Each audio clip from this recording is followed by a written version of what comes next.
Hello and welcome back once again, everyone. And today we are going to pick up the audiobook reading of my book, I should say, Unreasonable Faith, How William Lane Craig Overstates the Case for Christianity. It's been a couple of months since I did a recording, how things get, but I did promise that I would eventually get through it. And so we're picking up from where we left off now. Today, we are continuing on Chapter 2, the Kalam Cosmological Argument, the longest chapter of the book. And in the previous two videos, I read through the sections and gave additional commentary on the sections in which I discussed the first two premises of what I call the extended Kalam cosmological argument. So I'll just review that briefly here before we start off what we're going to look at today, which is the sort of second half of the extended argument, premises 3 and 4. So in the first video, I looked at the first premise of the argument, which is that time is tensed, or in other words, we talked about William Lane Craig's defense of presentism. This is the idea that only the present exists, and Craig's idea of what it sort of means for something to come into existence. This is important for the rest of the Kalam argument. Then in the second video, we looked at premise 2, his argument that the universe began to exist, and responded to that. And what we're going to be looking at today are the third and fourth premises. Premise 3, that everything that begins to exist has a cause. And premise 4, if the universe had a cause, then the cause was a personal creator, or in other words, God. These are shorter sections, so I'm hoping we should be able to get through both of these today. So bear in mind that this formulation that I'm looking at here is what I call the extended Kalam cosmological argument. The form that Craig generally presents only has two premises, but the conclusion is simply that the universe had a cause. He then goes on to give further reasons as to why that cause must be personal, and so I'm just sort of including that further argument as an additional premise, just because I think it makes things a bit simpler. So, but I recommend you go back and listen to parts 1 and 2 to understand the full detail of the argument. But if you're only interested in premises 3 and 4, well, this video is for you. So that all being said, let's jump to where we're up to and begin covering my discussion of premise 3, that everything that begins to exist has a cause.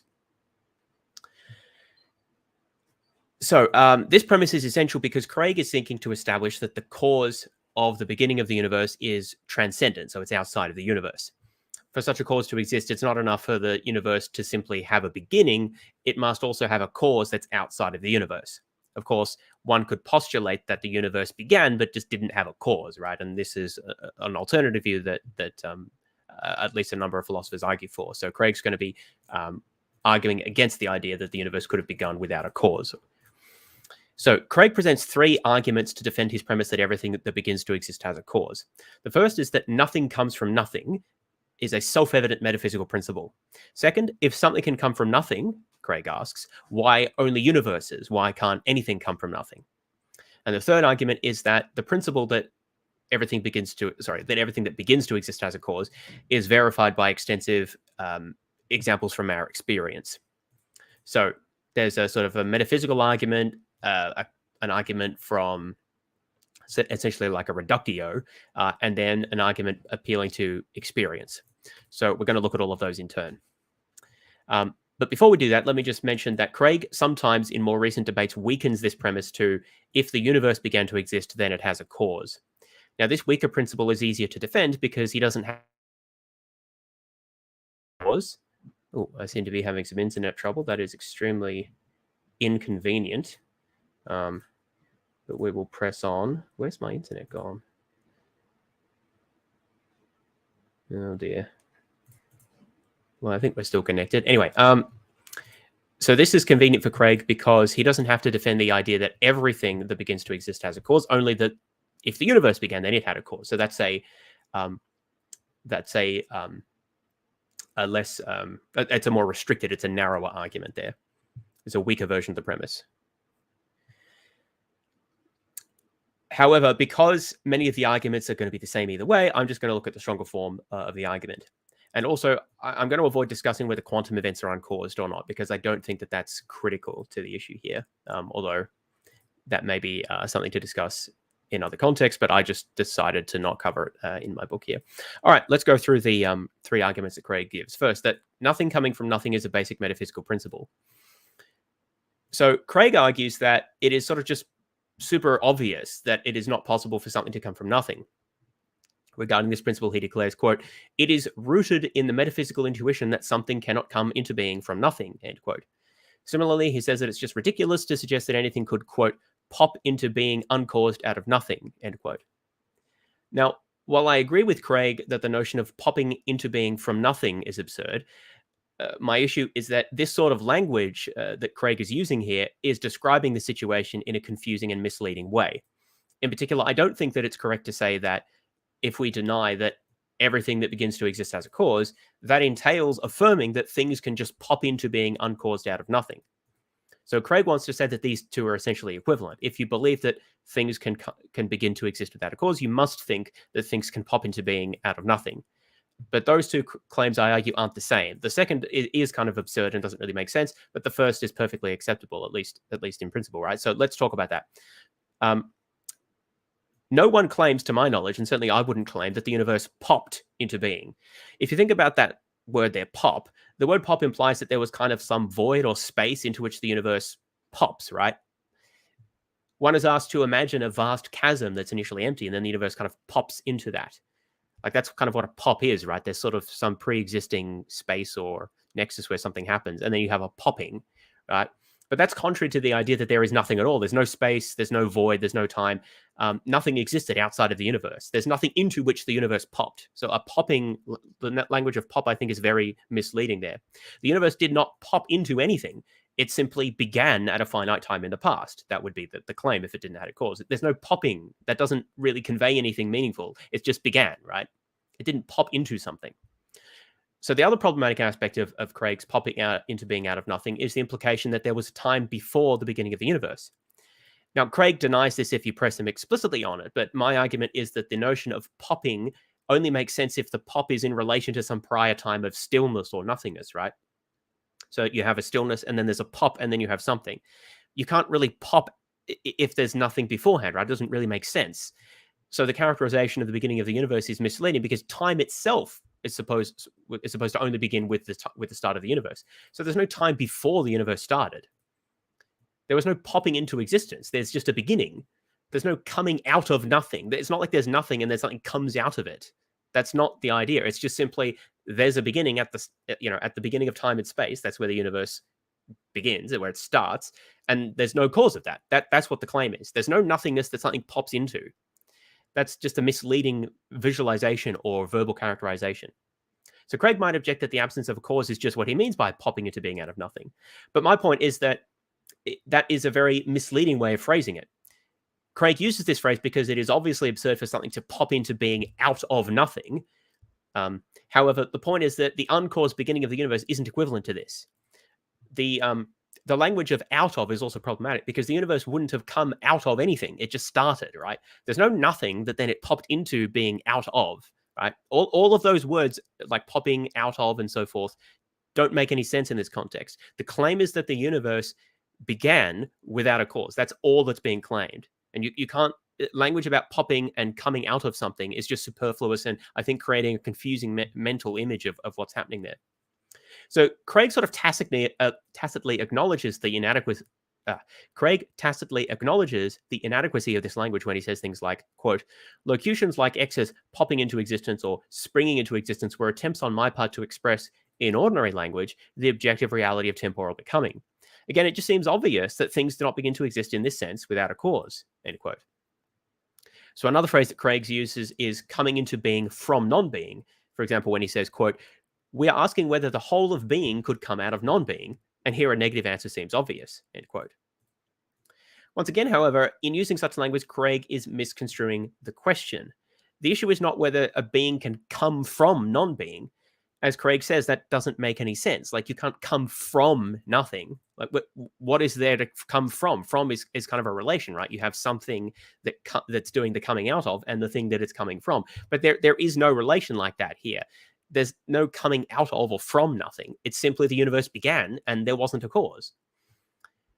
It doesn't even make sense to say that being can come from non-being. I sort of already said that here. So just like the notion of popping implies some sort of prior state or existence or void or something to pop into, likewise the notion of from implies that there are sort of two things, the coming out of and the thing that then comes out of, right? But Non-being is not some entity that has minimal properties, like it's not a cosmic vacuum. It's the complete non-existence of anything at all. So to say that the universe came from non-being would be to say that there was a state of non-being which pertained before the universe, and then that state caused the beginning of the universe. But that's absurd, right? Because the whole point is that there was no state before the beginning of the universe. There's no time, no existence, no causes, no space, nothing at all. So there's nothing to come from. So you can't come from nothing or come from non-being. That's just a misleading characterization. That's not what the opponent of Craig's argument is saying here. They're simply saying there wasn't a cause. They're not saying that being came from non-being. That's Craig's language that we needn't accept and shouldn't accept. So Craig himself supports this conception of non-being as the absence of anything. Quote, if absolutely nothing existed prior to the Big Bang, no matter, no energy, no space or time, no deity, then it seems impossible that anything should begin to exist, end quote. So Craig here seems to be imagining an absolute void of nothingness existing, and then the universe sort of popped into existence at the very beginning of time. But of course, and as Craig says, this is an absurd picture. But the reason this is absurd is because Craig is mischaracterizing the situation. It's not that there was an absolute void of nothingness. It's simply that the universe began at the start of space and time. Of course, where else would it begin, right? And it just didn't have a cause. There's no popping or coming from that we need to talk about. There's no prior state. So considering the question this way, it becomes much less clear what's supposed to be so absurd about space and time beginning to exist at a finite time in the past with no antecedent cause. On this understanding, the universe simply began. It started off sort of in motion, like expanding. There was no space, no time, no causation, nothing whatsoever before this in any sense. There was no prior empty void or state of nothingness or anything. The universe didn't come from anything. The hypothesis is simply that at the very beginning of the time, the universe was already there. No cause was needed for the existence of the universe at the very beginning of time. It just was there, right? That's the claim. There's no popping or coming from that's needed there. And that language is misleading because that's not what the opponent of Craig is saying here, or not what they should say at the very least. But this is in no way inconsistent with the process of objective temporal becoming that Craig argues. We discussed that in the first video, because this process implies only that one moment of time goes out of existence, bringing into the next moment of existence. So contrary to what Craig says, it does not imply that at the very first moment of time, it does not imply that the very first moment of time must have come into existence from a prior void of nothingness. All objective temporal becoming says is that when you have one moment of time, then it goes out of existence and the next one comes into existence. It doesn't really say anything about the beginning of time itself, and doesn't say that there has to be some kind of prior nothingness for time to come out of. Again, the claim here of the opponent of Craig, who thinks that the universe needn't have a cause, is simply that the initial moment of time just started off existing. The very first stage in this process of temporal becoming, there was just the first moment of time there. It didn't need a cause. It didn't come from anything. It was just already there. Craig speaks as if there must have been a time when it didn't exist and then it popped into existence from that, but that's not what the claim is. Again, all that's being claimed is that at the very beginning of time, when time itself and the universe began, the universe just existed and it didn't have a cause that of itself. It just was there. At least to me, it's not clear what the absurdity is supposed to be. It may be counterintuitive, but I don't see that there's any sort of metaphysical problem here with what's being claimed. Much of the absurdity instead derives from Craig's misleading phrasing of the situation in terms of popping or coming from non-being. Nothing of the sort could have happened because there wasn't a prior state, there wasn't an emptiness or a void, there was nothing for the universe to pop into, there was nothing for it to come from. No antecedent state of non-being gave rise to it. At the beginning of time, the universe just was already there, and that's all there is to it. Again, at least that's the claim.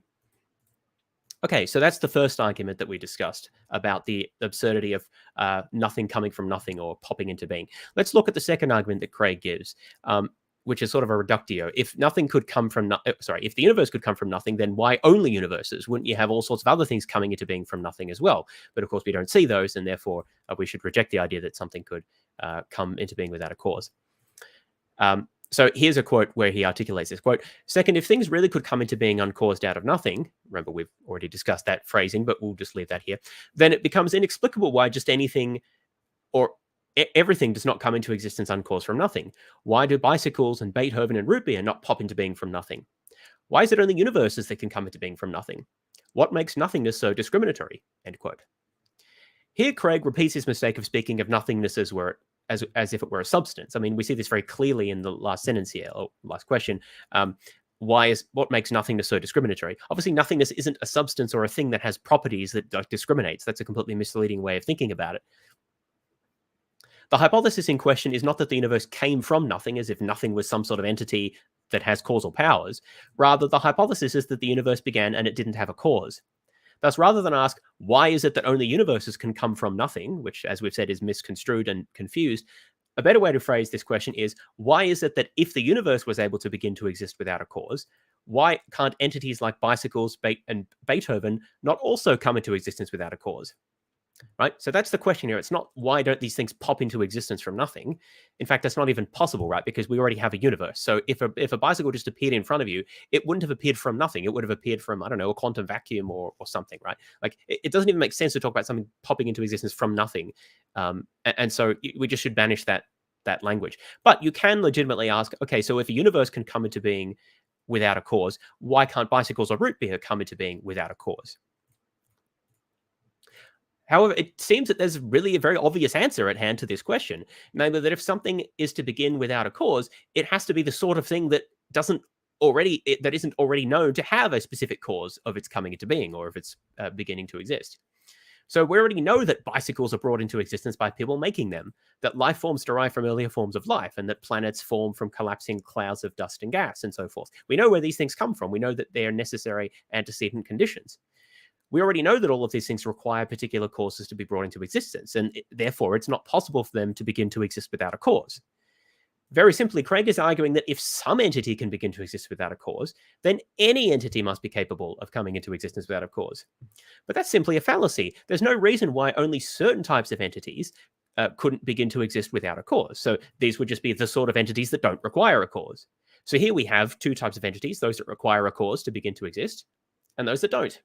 And the idea is that pretty much all entities that we're familiar with do require a cause, but maybe some don't. And we think of maybe space and time as a sort of entity, if we want to call it an entity, that maybe doesn't require a cause. Again, that's the hypothesis, right? Certain types of things may not require a cause. Maybe certain quantum events are like that as well. Again, I don't really go into that in the book here, but that's another possibility. The point is simply that just because some things can't come into being without a cause, it doesn't mean nothing can. That's just an obvious fallacy that Craig is trying to brush past us here. But so bicycles and Beethoven are obviously not these sorts of entities that could begin to exist without a cause. And Wes Morrison makes this point really well. So, quote, we know where tigers and such come from, and that just isn't the way it happens, as in popping into being from nothing. Now, contrast the situation with regard to the beginning of time and the universe.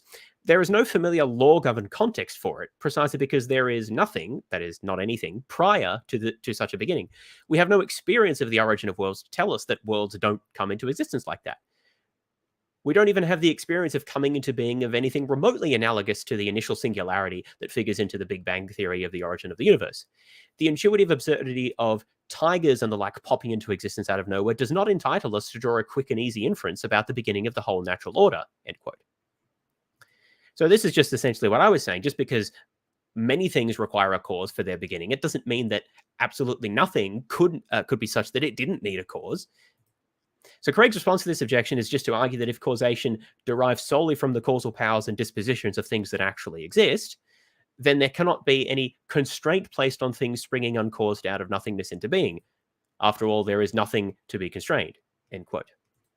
Now here, again, Craig speaks as if his opponents imagine that nothingness has some sort of causal powers that bring into being anything and everything that they possibly could.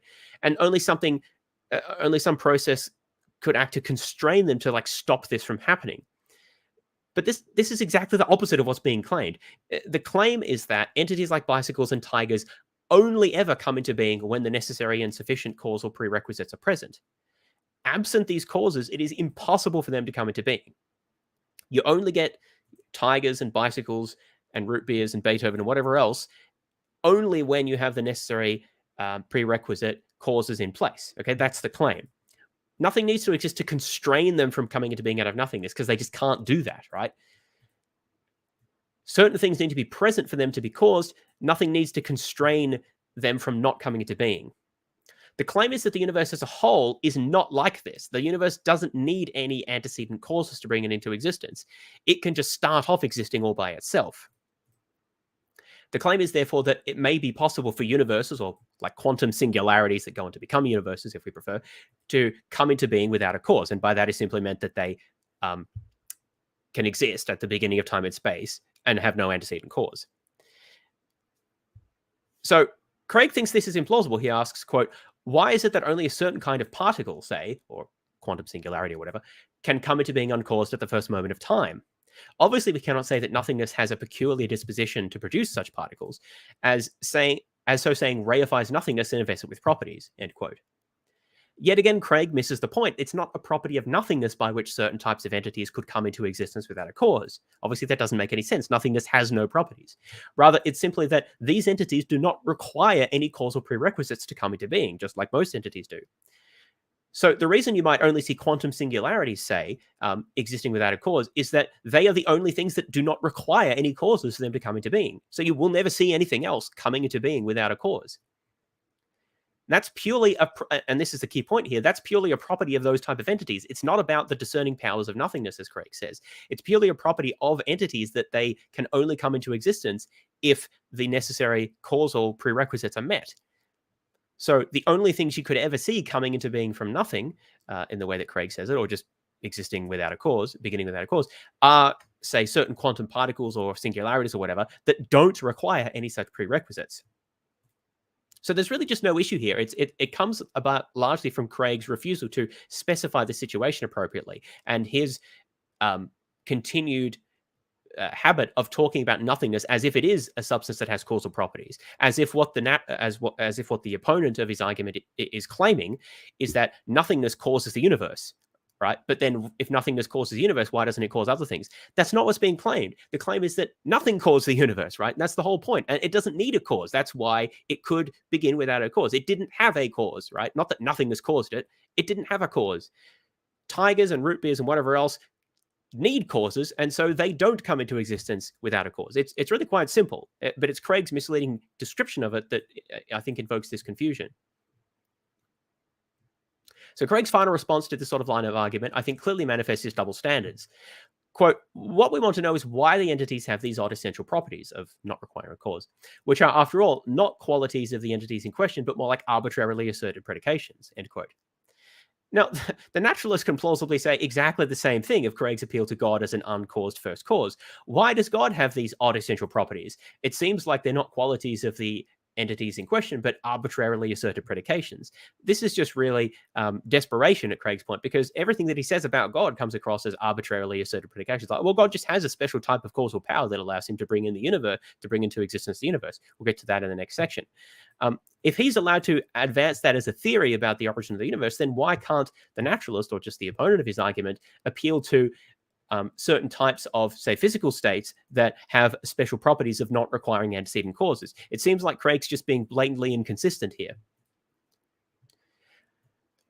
If he was asked about why God has these odd essential properties of like being timeless and being able to cause the universe from nothing and so forth, he's likely to say they are essential to his nature. And yet that's, of course, what the naturalist is going to say about some kind of initial universe-causing quantum singularity or whatever, that initial state that is itself uncaused. It's just an essential property that doesn't have a cause. Indeed, Craig himself is attempting to argue that God exists on the basis that only a disembodied mind could have the right type of properties that could bring the universe into being from nothing, and that only by postulating an entity with these properties can the beginning of the universe be explained. That's what he's going to say in the next section. So this is exactly what the naturalist is doing. They're proposing an entity that can account for the origin of the universe without needing to postulate that the universe had a cause. That is, that the initial state of the universe was a special type of entity, or processes, or whatever you want to call it, that doesn't require an antecedent cause. That's the postulate, right? That's supposed to be doing the explanatory work. If Craig can do that with respect to his God that has special types of causal powers, why can't the naturalist do that with the initial state of the universe? Craig, of course, does not think that an entity like this initial quantum singularity is as plausible as the existence of an uncaused immaterial mind. However, he's not given any reasons to think that this is the case. We'll get to some of those a little bit later, but he doesn't really explain why it's better to postulate a disembodied mind, a disembodied uncaused mind, instead of postulating a quantum singularity, which is uncaused. So uncaused minds are okay, but uncaused singularities are not, for some reason that Craig doesn't explain. And I just think this is a gaping hole in his argument. He just doesn't have anything to say here, in my view. As such, I conclude that Craig's arguments against the plausibility or possibility of an uncaused initial state of the universe are ultimately unsuccessful. And just as a note here, I sort of already mentioned this, but you can apply these sort of objections that Craig's making right back at him. You could say, for example, if God can exist timelessly without a cause, which is, of course, what Craig believes, then why not anything? Why not bicycles or Beethoven or root beer? Of course, Craig's just going to respond to that bicycles and Beethoven and root beer are intrinsically temporal entities, and they're simply not the sort of things that could exist timelessly. God, by contrast, is an immaterial soul, which, at least according to Craig, can exist outside of time. It can also exist in time, but that's another matter. Now, of course, that's exactly the same reasoning that the opponent of Craig could argue. They could just say, yeah, well, the initial singularity is not the sort of thing that requires a cause, whereas Beethoven and root beer and whatever are the sorts of things that require a cause. Notice that there's an exact parody here of the response here. It's just that Craig is allowing himself to make a certain type of response, whereas he's not allowing that of his interlocutor. And I think that this is just blatant inconsistency here. All right, so that's the second argument that Craig gives as to why the universe, if it began to exist, must have had a cause. Let's talk about the third argument that he gives, which is that the principle that everything that begins to exist has a cause is verified by experiential examples. So we have strong experimental or experiential evidence in favor of this principle. So Craig thinks that the principle everything that begins to exist has a cause is overwhelmingly confirmed by everyday and scientific experience. It seems, however, that this isn't quite true, for our experience is of many particular things having a cause. Craig wants to make an inductive inference based on particular instances to the general principle that everything that begins to exist has a cause. Now, this is a valid form of inference, but of course it's fallible, and we have to be cautious about how we're applying it and in what the background knowledge that we have is and how relevant the extrapolation is likely to be in that context. Considering that the question here involves the origin of the universe and space and time itself, it seems that this is precisely the sort of case where drawing these sorts of inferences outside of the realms of where we actually can make observations is liable to go wrong. There is a significant difference between events that occur within time and events that occur at the very beginning of time itself. In particular, the beginning of time was not preceded by any prior moment of time, obviously, whereas every subsequent moment of time does have a preceding moment. So it's not at all arbitrary to say that perhaps the very first moment of time was special in some way, was different than every subsequent moment of time. And that's precisely what's being claimed here, that the very initial moment of the universe didn't have an antecedent cause.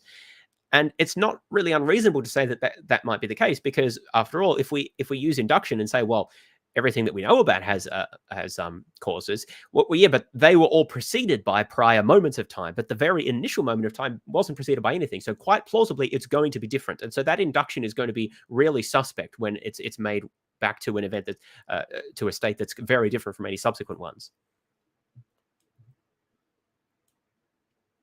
And so therefore, we have reason to regard the beginning of time as quite different to the events that occur within time that we observe in the universe. And so we should be very cautious about drawing this sort of inductive inference about what it must have been like.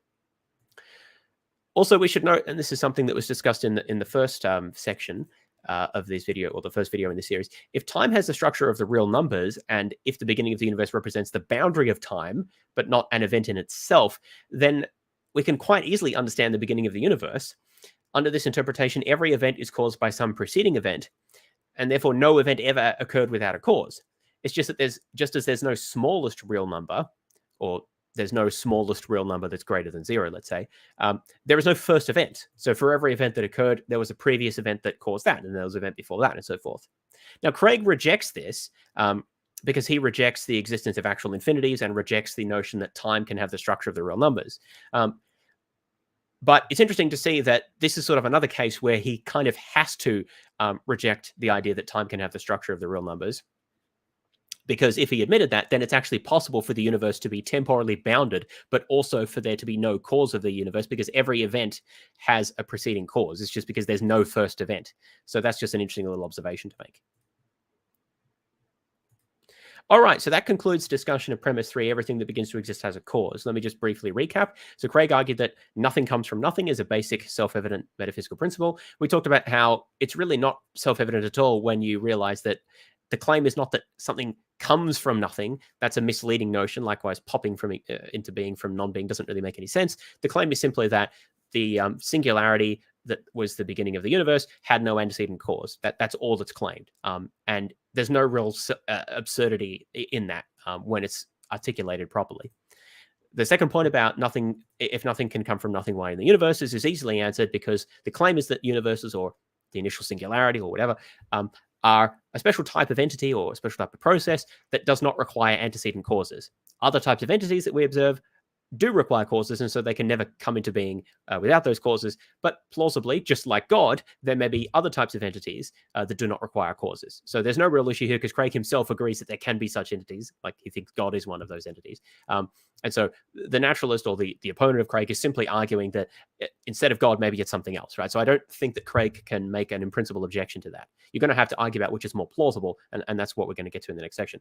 And finally, Craig argued that the principle that everything that begins to exist as a cause is confirmed by experiential examples. And we argue that that kind of induction is not really going to be valid when we extend it to the very beginning of time, because that's the first event, right? And the first event plausibly is very different to subsequent events within time and space. And we should be pretty skeptical about that kind of simple induction. And we know that the rules of physics and everything else work very differently then as well. Like, well, not the laws of physics itself, but like how they manifest it. And therefore, there are probably going to be a lot of differences that we would need to take into account before making those sorts of claims. All right, so that concludes premise 3. Let's now move on to premise 4.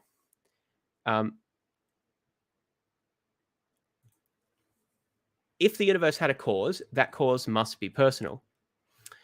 So this is in some sense, the most important of the premises of the extended Kalam, because, I mean, obviously they're all needed, but the premise 4 here is the one that actually links this directly to God, right? The previous premises only establish that the universe has a cause, and a non-theist can agree with that, of course. This is the one that actually links it to the existence of God, and so is of most sort of direct interest to Craig. And it's sort of interesting to me that it's sort of also the premise that he spends least time discussing, possibly because it seems to be something that's less commonly objected to, but I mean, I think it should be. And that's what I try to do in this section here. So here Craig is arguing that if the universe had a cause, then the only plausible or possible candidate for that cause of the universe is a personal being or personal creator. So by personal here, Craig means an immaterial mind that has volition and immense causal power. So in other words, a creator God. Now, to establish this conclusion, what Craig is going to do is argue that the cause of the universe cannot have been material, like a particle or an energy field. And then he argues that there's really just no other plausible candidates. It's either material or it's God. It can't be material, so it has to be God. That's the gist of the argument. And specifically, he's going to argue that if it's not material, it has to be... Sorry, what he's going to argue is that only an immaterial free agent is capable of initiating the beginning of time from timelessness. And so only an immaterial free agent with libertarian free will has the right type of causal powers or the right type of properties in order to bring about the existence of the universe at the beginning of time. So let's look at those two arguments in turn. So first is that there's no other candidates, and the second is that free agency is kind of the only plausible candidate that can do the work needed. So first, let's talk about a material cause of the universe. So Craig believes that the cause of the universe cannot have been anything material or physical, meaning that it could not have been it could not be anything like the types of things studied by physics or anything part of the natural world. So here's one argument that he gives in favor of this. Quote, whatever is material involves incessant change on at least the molecular and atomic levels, but the uncaused first cause exists in a state of absolute changelessness, end quote. But this argument's misplaced because whatever material state might have caused the beginning of the universe is not likely to have been atomic or molecular in nature. Obviously, atoms and molecules didn't exist until sometime after the Big Bang. So a more plausible candidate for a material cause of the universe will be some kind of quantum fluctuation from an infinitesimally small region of space-time, or some sort of quantum singularity, or something of the sort. We don't know the specifics. But different physicists have proposed models, such as Vilenkin, who's debated Craig about these sorts of issues in the past. So according to such models, the universe could have tunneled into being from an unstable, oh, that says instable, that should be unstable, from an unstable quantum state, thereby triggering the Big Bang and hence the beginning of time. Now, Craig thinks that models like this cannot explain the ultimate origin of the universe because unstable quantum states cannot exist timelessly, according to Craig. He says, quote, but neither can it, so the initial quantum gravity region, exist literally timelessly, akin to the way in which philosophers consider abstract objects to be timeless, or theologians take God to be timeless. For this region, the quantum gravity region, is in a state of constant flux, which, given the indiscernibility of identicals, is sufficient for time, end quote. Now, this point about the indiscernibility of identicals is just a philosophical principle according to which two separate and distinct entities cannot share all properties in common, because if they did, then they would be indiscernible from one another and hence identical. So in other words, they would be the same thing. So Craig's purpose in appealing to this principle is to argue that if two moments in time are the same in every way, then actually they're just the same moment of time. And so there's been no actual passage of time. Conversely, Craig believes that in order to exist outside of time, an entity must be completely changeless, since if it ever underwent change, then there would be two distinct moments which had different properties, and then it would not exist outside of time. So Craig's essentially saying here that sort of change is necessary and sufficient for the existence of time. And if a quantum gravity region of some kind is changing...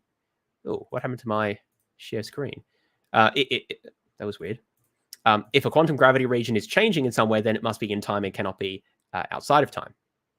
That's what Craig is saying here.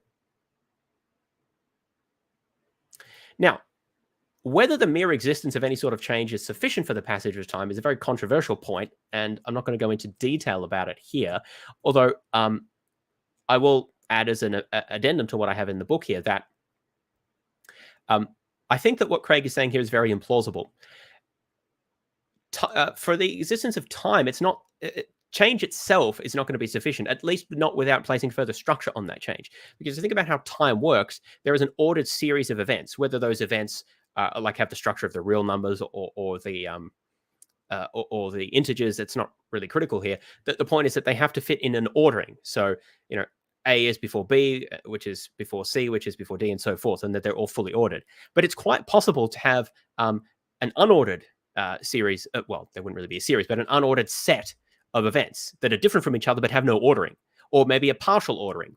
So you could say that A is before C, but not necessarily that A is before D or something else, right? Obviously, that's not true for the letters, right? I'm just using those as examples to label things. So the point is that time has a specific structure if it's to resemble time as we understand it, which is it's fully ordered. Any event that's before one is before all of the other events that come after that. And there can't be an event that's in time, but for which you can't say, is it before or after any other event? You can always say, for any event in time, is it simultaneous with, before, or after any other event? So there's a full ordering there. But you could have just a set of different events that are not ordered with respect to each other, or are only partially ordered so that you can't fully order them. There are some events for which there are at least two events for which you cannot say whether they are before, after, or simultaneous. Now, I don't discuss this here, but the point is that mere change itself is not sufficient for time. You have to have at least this ordering. And maybe there's other things that are necessary as well. Maybe even a fully ordered series of events is not sufficient. I mean, the natural numbers are, but the natural numbers aren't time, right? So presumably there's some other component there, some causal aspect maybe, or some physical events that need to happen. I'm not sure. I don't want to say I know exactly what the conditions are for time, but Craig doesn't either, and he doesn't really acknowledge this. So the point I'm going to make here is just that I think it's absolutely possible that there could be quantum states which have differential states.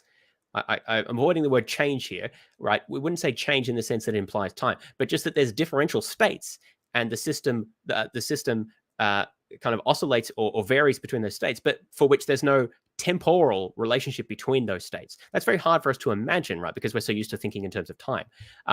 But I know that there are approaches to quantum mechanics these days which argue that space and time are emergent from underlying quantum fluctuations or quantum entanglements and so forth. Sean Carroll has talked about this.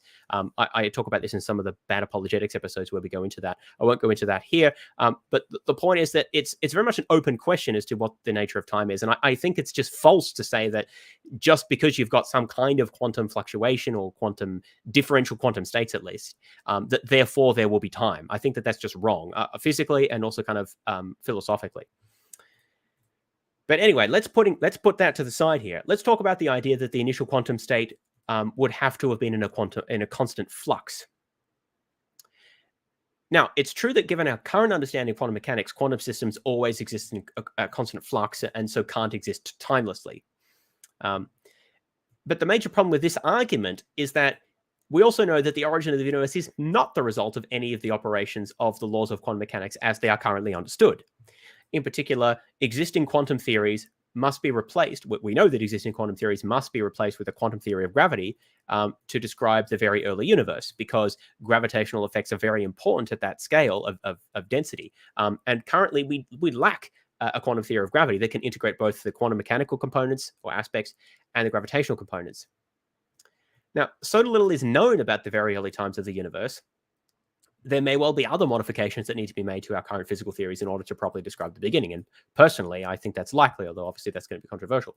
Now, Craig himself recognizes this. He says that quantum theories are, quote, so problematic and underdeveloped, end quote, talking about quantum gravity there.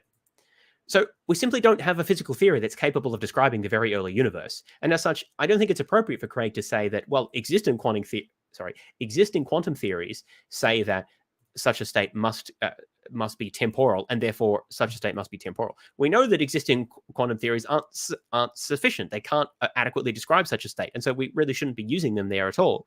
Not to make these sorts of inferences. They're just invalid at that sort of scale.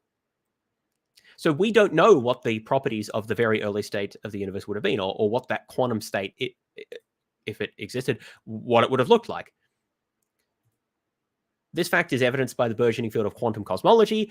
The appropriate physical description of the very early universe is still very much an open question, and Craig is just unjustified in prematurely rejecting the possibility of some kind of timeless material cause. We don't really know what the relationship is between time and space and quantum fluctuations and field configurations and so forth at that scale. Craig doesn't know. No one knows. Of course, there are theories, but for Craig just to say it can't be is just invalid. Like, well, we don't actually know that. We don't have that physical theory.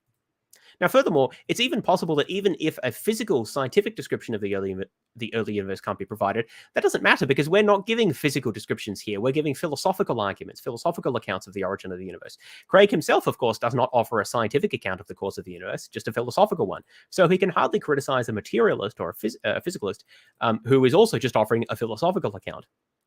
So just to give an example of what such a philosophical account might look like, we can imagine that the beginning of the universe may have been caused by a new type of particle or field or something like that that's capable of existing changelessly outside of time.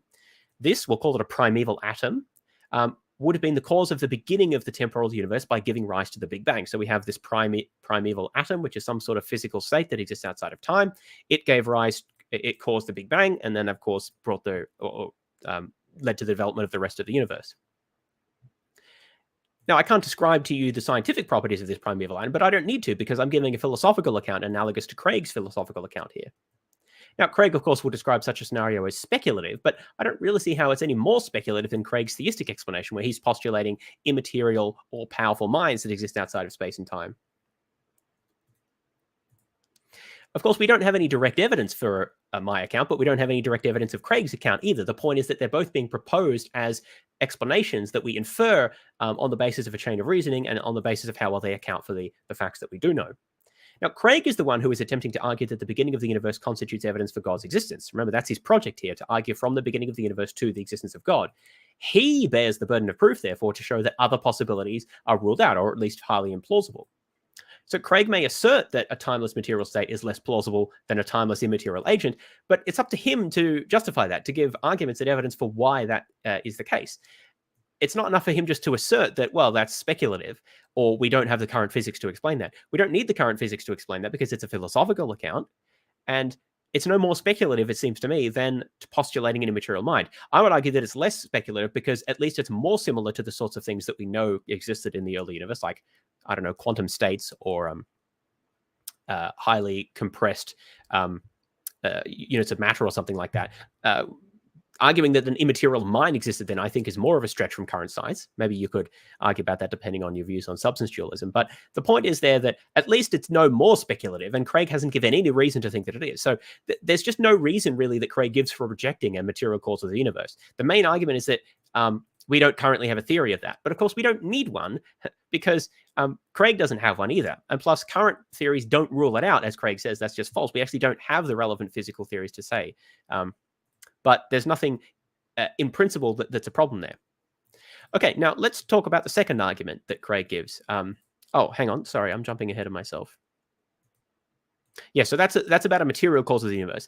But let's put a material cause of the universe aside for the moment and just look at, well, suppose that the cause of the universe wasn't material. What else could it have been? Are there any other possibilities? So Craig thinks that on the basis of his argument, we can deduce several properties that the cause of the universe must have had.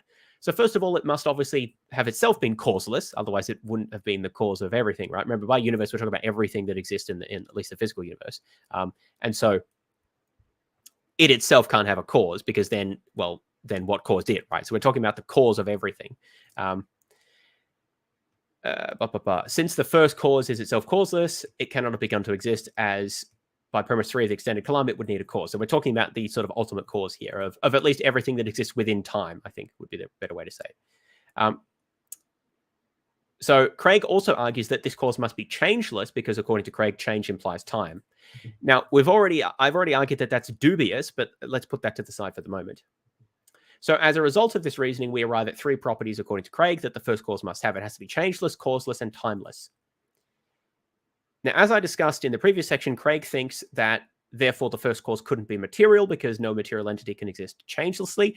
I've said that that's dubious. It's not really clear why we should think that, because although current physical theories don't have any examples that I'm aware of entirely changeless physical states, we know that current physical theories are not sufficient to describe the origin of the universe, and so I don't see how that's really relevant.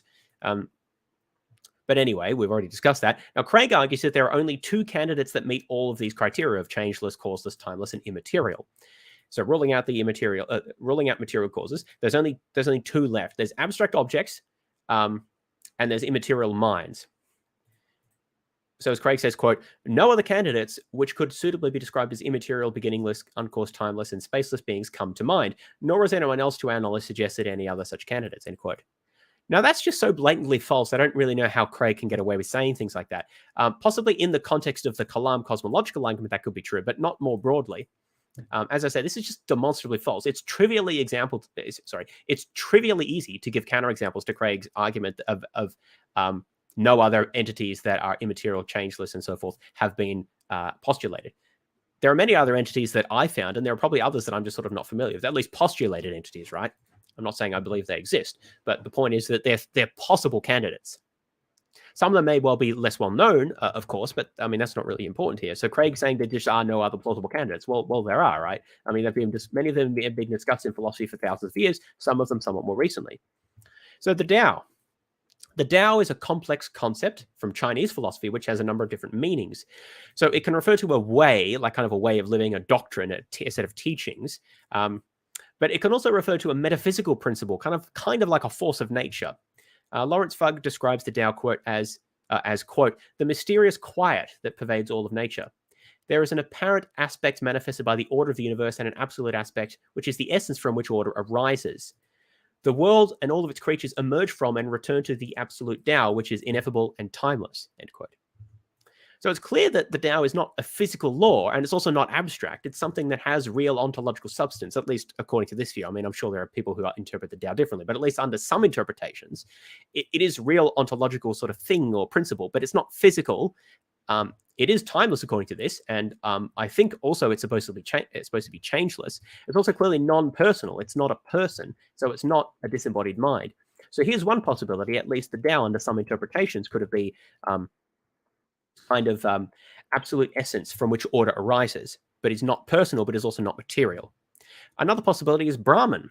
So Brahman is the ultimate supreme deity in many forms of Hindu belief. Brahman is, quote, "the only absolute reality, beginningless, endless, changeless, ineffable, beyond good and evil, time, space, the universe, and causation," end quote. So that pretty clearly seems to have all the properties that Craig requires of an initial cause of the universe. You know, we've got changeless here, beginningless, outside of space and time, and outside of causation. I'm sorry, I can't pronounce his name here, but as this gentleman here says, quote, "the term Brahman etymologically means the great, the supreme. It sums up the Hindu view of the nature of ultimate reality. Brahman is the cosmic principle of existence, the ultimate unifying and integrating principle of the universe. It has 2 separate aspects or modes of existence, nirguna and saguna, impersonal and personal, indeterminate and self-determining," end quote. So exactly how Brahman is to be understood and the degree to which it should be understood as personal versus impersonal, that varies between different schools of Hindu philosophy, and you'll see lots of different opinions about this, at least from what I've gathered. Now, for our purposes, it doesn't really matter exactly how to understand Brahman. Really, all that matters is that, at least under some understandings, it's going to be quite distinct and different from a monotheistic conception of God. It's supposed to have impersonal and personal modes of existence. It's more of a fundamental underlying nature of ultimate reality rather than a personal disembodied mind. But it's clearly concrete. It's not supposed to be an abstract entity, right? Nor is it supposed to be material, or at least not solely material. And it's clearly understood to be immaterial, timeless, and changeless. Whether Brahman has causal powers is an interesting question, because it's typically understood to subsume and transcend everything, including causation. So there's no sense in which Brahman can cause anything outside of itself, because it kind of subsumes and transcends everything. Nevertheless, it's also supposed to be the ultimate ontological ground of all being. And so it's not supposed to be causally impotent in the way that abstract objects are. So it doesn't really seem to neatly fit into the ontological category specified by Craig. I mean, shock horror that ontological categories that are developed in one philosophical system don't necessarily fit neatly into those of another. And this is one of the reasons why I hate these sort of dichotomous or trichotomous arguments that says, oh, everything's this, this, or this. Well, what's that based on? Like, who's to say that you can't have other categories, right? And I think this is one example. But the point is, to me, that at least it seems plausible that Brahman could be a counterexample that could, in some sense at least, give rise to or originate the universe without requiring a personal immaterial mind in the way that Craig views personal God. Because I don't think Craig's going to accept that Brahman just is God, right? At least not many understandings of Brahman. I think there are monotheistic strands of Hinduism which might equate them, but in general, Brahman is not equivalent to or the same as a monotheistic God. And so if Brahman can serve as a potential ground or originator of the universe, then it's going to be different to Craig's to the God that Craig is attempting to argue for, and therefore it's sufficient for the purpose here, which is to just give counterexamples of things that aren't abstract objects and aren't personal deities.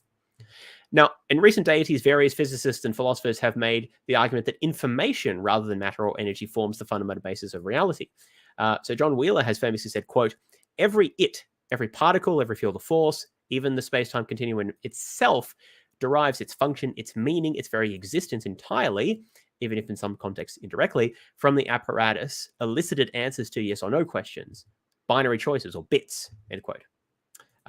More recently, Paul Davies has argued that, quote, we have both philosophical and scientific reasons to doubt the adequacy of the widely accepted doctrine of materialism. In the history of Western philosophy, it is turned out to be notoriously difficult to formulate a viable concept of matter. And physics in the 20th century has produced weighty reasons to think that some of the core tenets of materialism are mistaken, end quote. And Norbert Wiener has a famous adage where he said, quote, information is information, not matter or energy, end quote.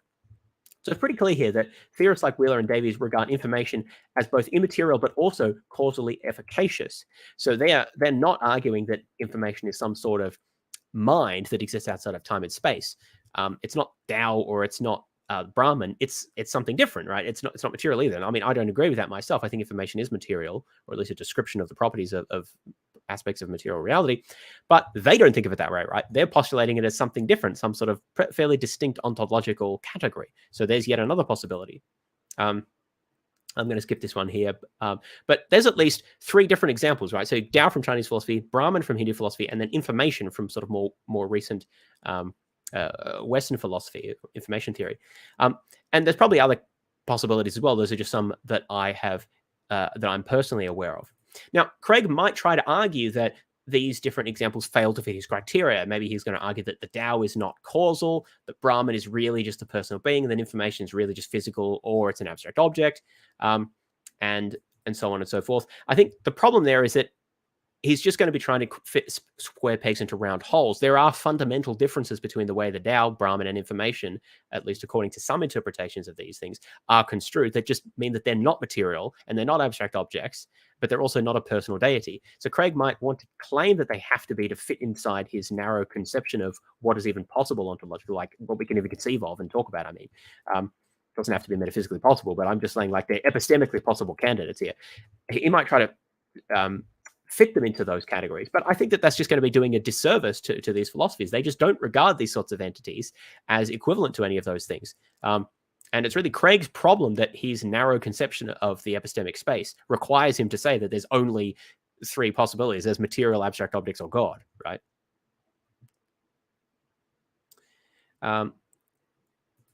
Now, this sort of problem here is really a problem with the way with Craig's conception of God, right? Or sorry, it's a problem with Craig's hypothesis, because as Sean Carroll says in their debate, quote, theism is not well defined, end quote. That's part of the issue. If Craig is going to be sufficiently loose in the way that he characterizes theism, that undermines its plausibility, I think, as a candidate, because, well, what properties make something count as theism exactly, and how do we differentiate it from other candidate hypotheses? So that's an issue there as well in terms of this classification.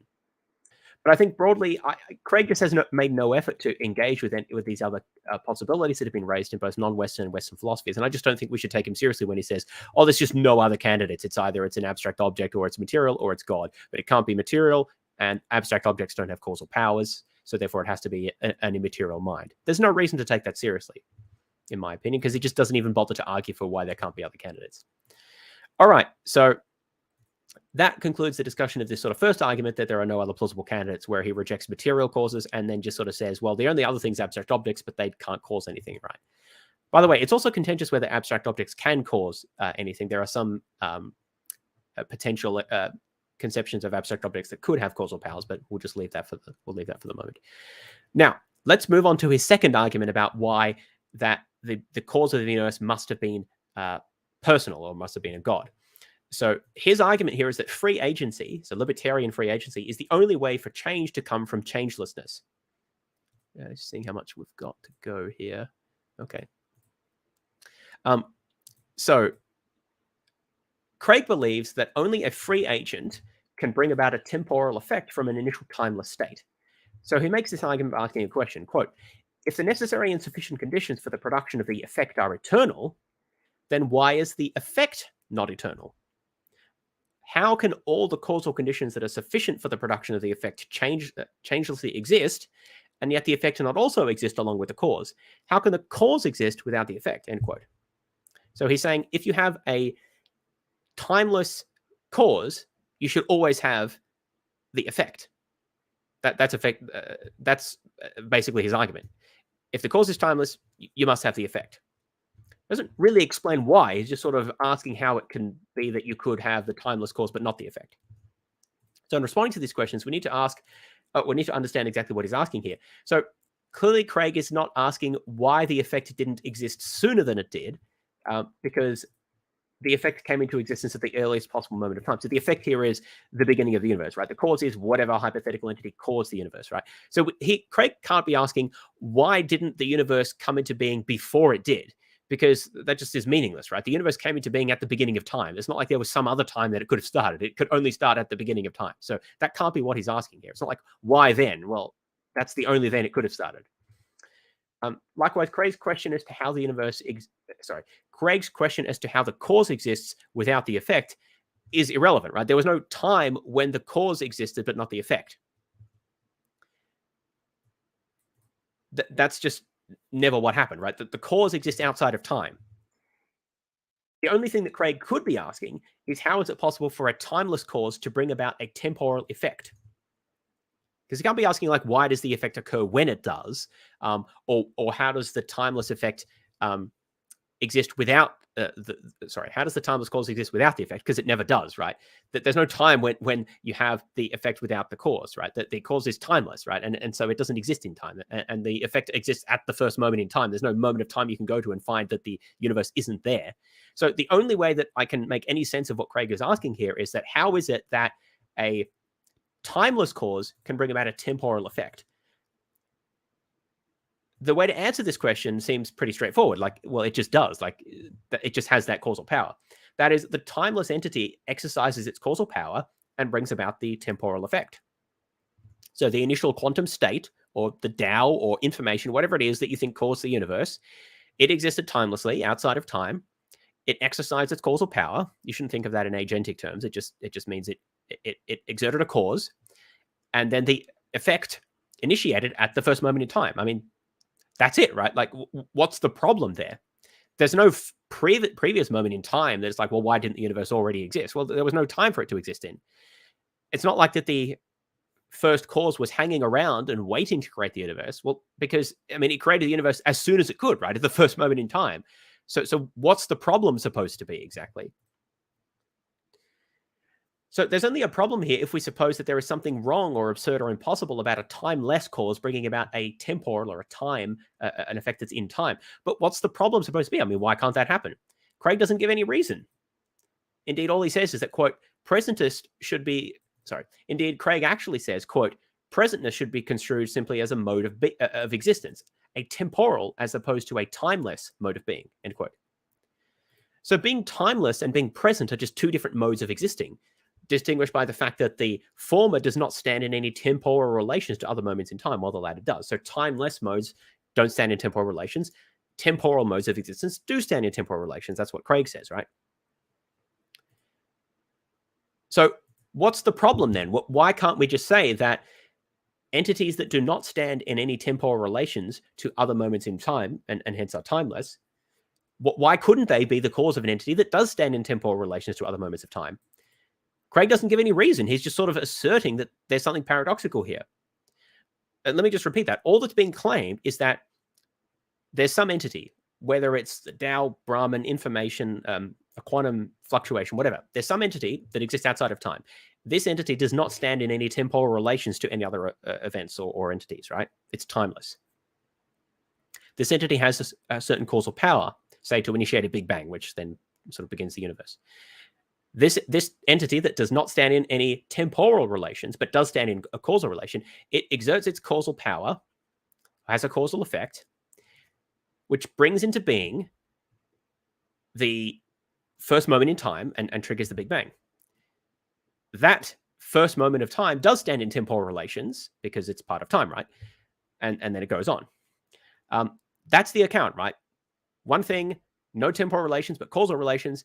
It causally exerts the causal power, which brings into being the first moment of time, and then subsequent moments obviously do stand in temporal relations. What's the problem? It's not really clear what Craig's issue is supposed to be. Now, let's just suppose for the sake of argument that there is something problematic about the notion of a timeless cause bringing about a temporal effect. Craig hasn't said why there's supposed to be a problem.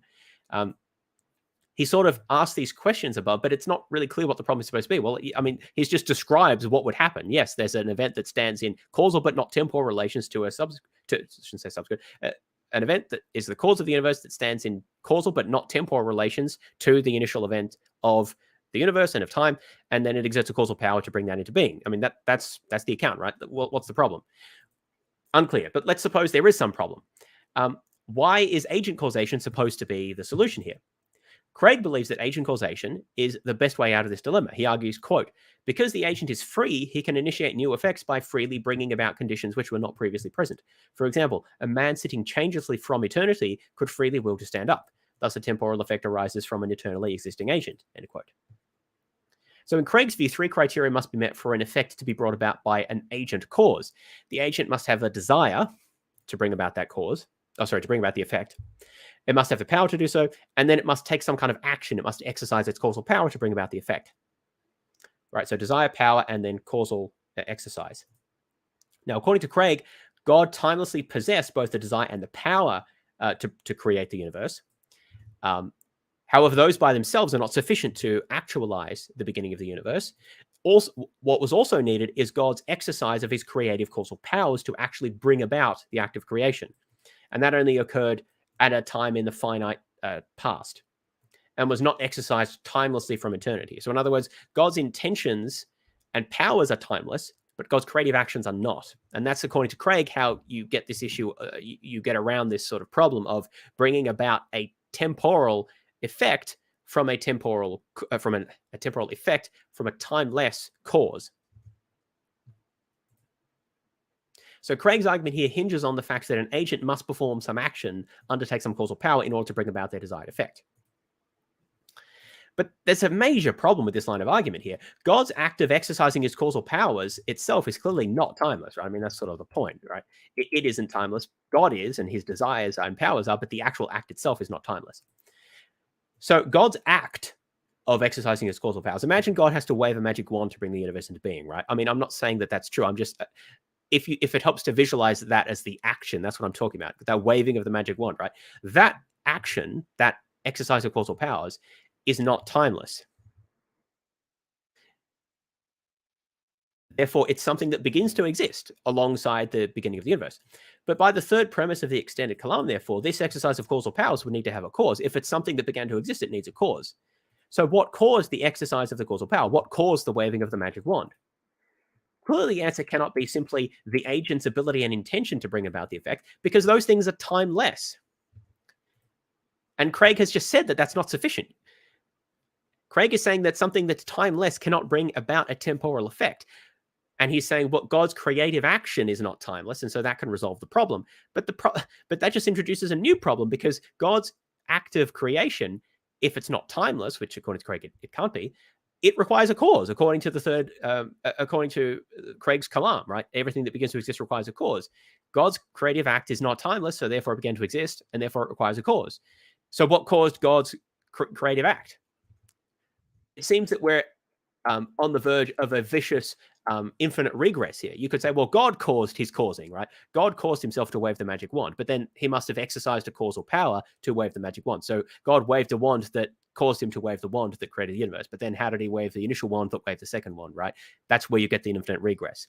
If you say that God needs to exercise a causal power in order to exercise a causal power, you get an infinite regress. So that's not really going to be a viable solution. Now, Craig recognizes this, and he responds to this dilemma as follows, quote, "We should not say that in agent causation, the agent causes his causing of the effect. Partisans of agent causation typically say that the agent's causing some effect is not an event that requires a cause, either because it's not an event, but just a way of describing an agent's causing an event, or if it is an event, then it doesn't have a cause. Neither alternative requires a revision of the premise 3, so that's the premise that everything that begins to exist requires a cause, which concerns not events but substances which come into being," end quote. This little paragraph here is basically Craig's argument self-destructing under itself, right? It may not appear that, but there's actually so much in here. So, first of all, how can it be the case that God's exercising his causal powers is not an event? Craig says it's either not an event, but how could it possibly not be an event? Elsewhere, Craig says, quote, "There must be an exercise of God's causal power in order for the universe to be created. This entails, of course, an intrinsic change on God's part, which brings him into time at the moment of creation." So Craig is saying here that there is an intrinsic change on God's part that brings him into time at the moment of creation. Surely an intrinsic change that brings God into time and also brings about the beginning of the universe, surely that counts as an event, since a change in the properties of an entity has taken place. I mean, an event's often thought of as simply some kind of substance or object changing its properties or undergoing a change in properties. Craig also says that. He endorses this position. He says, quote, "An event is just the coming into being of something or things," end quote. So God's act of exercising his causal powers in creating the universe would presumably constitute a thing that comes into being. God is exercising that causal power. That action is something that comes into being. It's surely an event or something coming into being. However, whether you want to say it's an event or it's something coming into being, it's got to be one of those things. And so how does it not require a cause? I mean, if it's not a thing or an event, then what the heck is it, right? If it's a thing that requires, if it's a thing that comes into being, then it requires a cause. If it's an event, then it requires a cause. Unless, now this is the other interesting part, unless we take the second horn of this dilemma, which I can't remember. I don't think I actually discussed this aspect, but remember he also says, okay, so maybe it's not an event, but then the thing is, well, if it's not an event, then what the hell is it? But suppose that it is an event, but just a way of describing an agent's causing an event. That's the first part. But let's suppose it is an event. Then it is not further caused. Because, according to this horn, the causal premise of the Kalam, so everything that begins to exist requires a cause, according to what Craig is saying here, that doesn't actually talk about events. It's talking about substances coming into being. That is a massive problem because it's not clear that the beginning of the universe is a substance that comes into being. You have to think that space and time are substances. That's a view called substantivalism, or substantivalism. I think is the name of it. The idea that space, time, or space and time are substances. I don't think Craig accepts this, by the way, and I'm not sure about it myself, but I actually don't think you can accept that under Craig's view because he's a presentist. I'm just thinking about this now, actually, because according to him, time is not a substance, it's just a mode of existence, right? So I don't think Craig can be a substantivalist. I think he rejects that view in his book. So the point is that the beginning of the universe, according to this view, is not a substance coming into being. There's no substance that came into being with the beginning of the universe. It's just the first event. But if events don't require causes, according to this, then the beginning of the universe doesn't require a cause. So Craig is if he takes that horn of the dilemma, is going to completely undercut the whole idea of trying to say that the universe needs a cause. If the universe is just, if the beginning of the universe is just the first event, and events don't need causes, then there's no problem, right? In order for this view to work, he would have to say that the universe is a substance that came into being. But how can the universe be a substance under presentism? There's no substance to time. Time is just what exists, right? Maybe he could say that space is a substance and that's what came into existence. But then he's got to argue that space is a substance and it's not simply like a matrix where things happen, or a relation, like a spatial relation between events. And Craig doesn't try to address that at all. So I think that that's going to be a massive problem if Craig accepts this horn of the dilemma. I just don't think it's going to work. He can't say that events don't require causes, only substances that come into being. And so he's going to have to resort to this one that I think this is why I didn't discuss the second horn. It just seems so ridiculous to even mention it.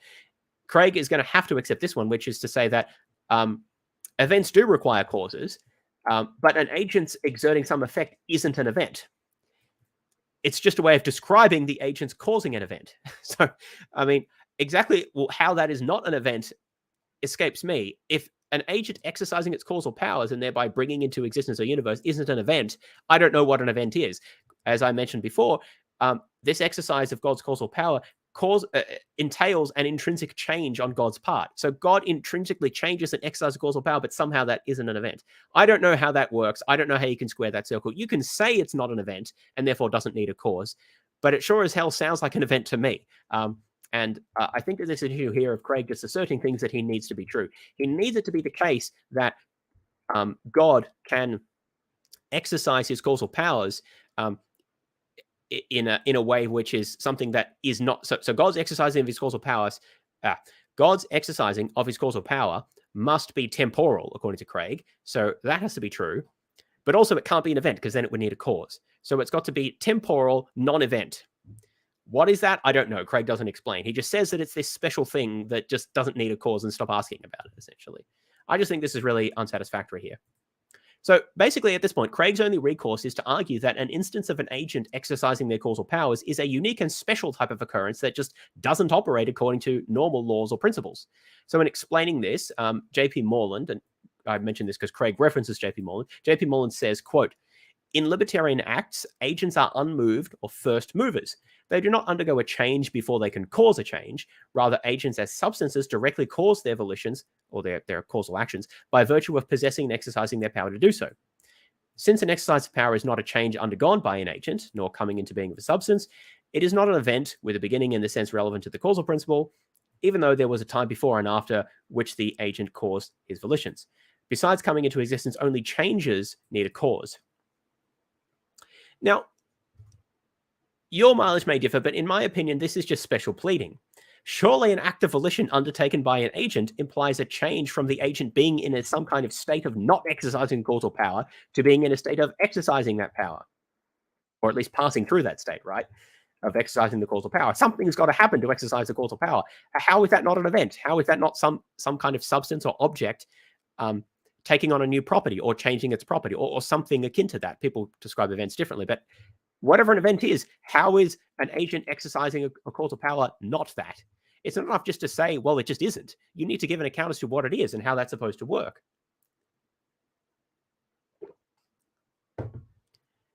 J.P. Moreland here says that agents directly cause their volitions, but that causing of its volition is not a change undergone by an agent, and so it doesn't require a cause.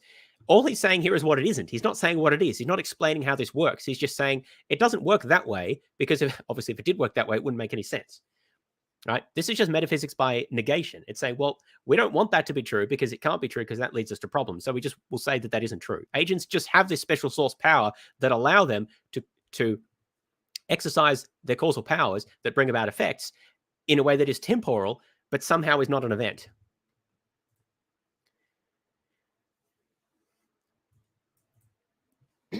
Now, as I say here, surely an act of volition undertaken by an agent implies a change from the agent being in a state of not exercising the causal power to being in a state of exercising that causal power. If not, then there just doesn't seem to be anything for the agent to do. I mean, if there's no change of some kind, if there's no event or process, what is there for the agent to do? The agent has to do something. That's the whole point of them exercising a causal power.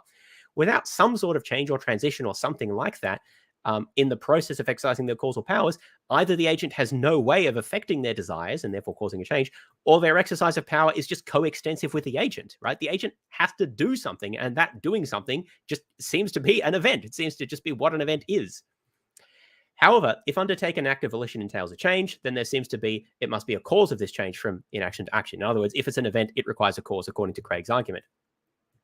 Now, the cause of this can't be the agent themselves, because then the effect would occur timelessly and eternally with the agent. So that returns to the problem that Craig mentioned before. You can't have, according to Craig, a temporal effect of purely timeless causes. And Craig didn't really argue for this. He just sort of said that that's the case, and therefore introduced this notion of an agent exercising their causal power as a way to get around this, because an exercising of causal power is temporal, a temporal cause, which then gives rise to the temporal effect. But then the problem is the relationship between this temporal cause and the agent that exercises that causal power. How is it that a timeless agent can essentially give rise to or exercise a temporal aspect that is exercising its causal power? And I guess the answer is, according to Craig and Moreland, it just does. And so I'm not really sure how that's any better answer than saying, well, how can a timeless state give rise to a temporal effect? Well, it just does, right? They're postulating a special type of causal power or causal relations of immaterial substances that allows them to actualize states of affairs without any event. Remember, exercising a causal power is not an event somehow, right? Just because that's just how it works, right? The argument is literally that. Sorry, I'm just trying to find where it says. Partisans of agent causation typically say, like, that's the argument. It's said that this is how it works, so therefore that's just sort of how it works. Well, then we could just say anything, right? We could just say, well, a timeless initial state can give rise to a temporal effect, and that's just how it works. I just don't know how this is any better. It just has extra steps in complexity to it. That's the fundamental problem. As such, it seems that agent causation just doesn't help Craig at all in avoiding the problem of how a temporal effect can be brought about by a timeless cause. It just adds extra steps to the problem. The only way Craig can get this account to work is by arbitrarily asserting that there's no change involved in an agent exercising the causal powers, and thus no cause is required. Or, in other words, that an agent exercising the causal powers is not an event, even though it sure looks and smells like an event to me. And Craig doesn't really explain how it isn't an event. He just sort of says that it isn't, and Moreland says that it isn't. So, well, it isn't, I suppose. But if, as I've argued, this assertion cannot really be sustained, then we should conclude that agent causation just doesn't offer any advantages over other types of causes in accounting for the beginning of the universe. And indeed, I think it's just much simpler to say, well, a timeless cause can give rise to a temporal effect. It just does. That's just a special causal power that it has. Instead of invoking this notion that you need an immaterial mind, which then has a power and volition.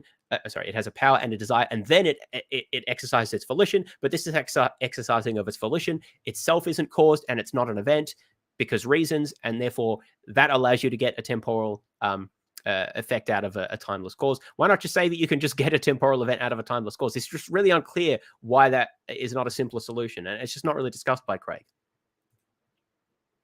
Now, in addition, the notion that only the coming into being out of substances requires a cause fatally undermines the Kalam. I already talked about this, right? So this is the idea that, well, the universe itself is plausibly not a substance, and therefore, if only substances coming into being requires causes, then all we have to do is say the universe isn't a substance, and it's quite plausible that the universe itself is not a substance. It may have substances in it, but that doesn't mean it is a substance, right? The universe is the totality of all that exists. Even if all of the things within the universe are substances, it doesn't follow that the universe as a whole is a substance. That's the fallacy of composition. I think I've already talked about that, so I will move past that here. Okay, now we come to the final section of this argument here about the free agency being the only way to get change from changelessness. And this is where I just briefly discussed the plausibility of substance dualism. Just seeing how much I talk about this. I might sort of skip through this a little bit more quickly because I think it's somewhat less relevant, but I'll just hit on a few key points here. So a major problem with Craig's appeal to a non-physical mind of the cause of the universe is that we do not have any widely accepted examples of such a mind. So Craig is postulating a wholly new and highly novel type of causal entity in order to account for the origin of the universe. If no such minds are known to exist, then Craig is appealing to nothing more than a theoretical possibility. And it's diminished to the extent that the postulated entity is very different from anything that's known to exist. And the issue here is that well, if all the examples that we know of minds require physical instantiation, it's going to be pretty implausible for Craig to just assert that, well, actually, there's this special type of mind that doesn't require a physical body. That's going to really undermine the plausibility. It doesn't prove that it's impossible, but in my mind, it's going to really undermine that plausibility. I mean, just think about the types of arguments that Craig used before. He said that every example of an effect that we know of has a prior cause. Everything that begins to exist has a cause. But couldn't we just say that every mind that we know of has a corresponding body that goes along with it? And if so, well, doesn't that fatally undermine Craig's view that the best candidate for the cause of the universe is an immaterial mind? Well, where's the body that goes along with it? By induction, we should think that it has a body, but of course, the whole point is that it doesn't, right? So that undermines the plausibility. It doesn't prove it, but it undermines the plausibility of Craig's argument. And this brings us to the question of substance dualism. So substance dualism is the thesis that the mind and the body are separate substances. And so there's some kind of substance, some real ontological thing with causal power, so not an abstract object, that exists and that is the mind. And that this immaterial substance that is a mind interacting in some way with the body is what people are, effectively. Now, so Craig is going to appeal to this as increasing the plausibility of his appeal to an immaterial mind. So basically what he's going to say is, well, we all know about immaterial minds. We have them, or we are them, right? And so therefore it's plausible that the cause of the universe was also one such thing. He's going to try to improve the plausibility of that by appealing to substance dualism here. So this line of argument avoids the criticism that immaterial minds are an unknown entity, but only at the cost of many additional difficulties. So Craig has to defend a view known as substance dualism. Well, I've just mentioned that. So again, you don't have to be a substance dualist to think that God exists. I'm not saying that. But what I'm saying is if you don't appeal to substance dualism, you face this problem of, well, where does an immaterial mind come from? Like the only examples we know of minds are associated with brains, or like are caused by brains. And so how can you have a mind without brains? Like this seems to be just really ad hoc and implausible. Now you could try to get around that by saying, no, we have lots of examples of immaterial minds because all of us are immaterial minds, right? But then you have to argue for that, right? You have to argue, well, why think that we're immaterial minds? What's the justification for that? I mean, there's still a problem there because even substance dualists think that we have it. We are dualists, right? Mind and body. So even if there is an immaterial mind, you also need the body to go along with it, and we have bodies to go along with it. Whereas God is supposed to be just the mind part, but not the body part. So there's still an implausibility there. But at least substance dualism is thought to improve the plausibility of the existence of an immaterial mind, because at least you have immaterial minds. We have the body issue that we have to deal with, but at least somewhat of an improvement in plausibility. But then, of course, there's problems with substance dualism, which is one I'm going to discuss here. So Craig gives a number of arguments in favor of substance dualism. So I'll just discuss them briefly. So first, he says that they're self-evident. He says, quote, through introspection, a person is directly aware of the fact that he is an immaterial center of consciousness and volition that uses his body as an instrument to interact with the material world, that he is the owner of his experiences, then is not identical to any bundle of mental experiences. And 3, he is an enduring self who exists as the same possessor of all his experiences through time. This direct awareness shows that a person is not identical to his or her body, in whole or in part, or identical to their experiences, but rather it is the thing that possesses them. In short, one is a mental substance. Physicalists and property dualists could, of course, simply deny that people are aware of these things. They would also owe us an account of why people are tricked into thinking they are, in fact, aware of them, end quote.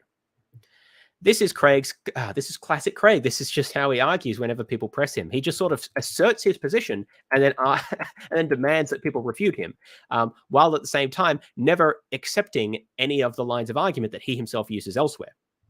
So he just says, well, it's just self-evident that this is true.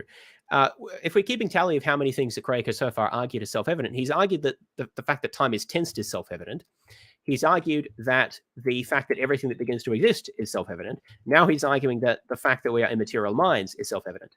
The only thing that he doesn't argue is self-evident is that the universe began to exist. But all the other key premises of the Kalam, he's argued, at least at one point, are self-evident, and you can just sort of know through introspection. Interestingly, he'll also argue that about the moral argument. And indeed, as we get to the end, he'll also argue that about theism as a whole. So, but anyway, we'll get to that later. So,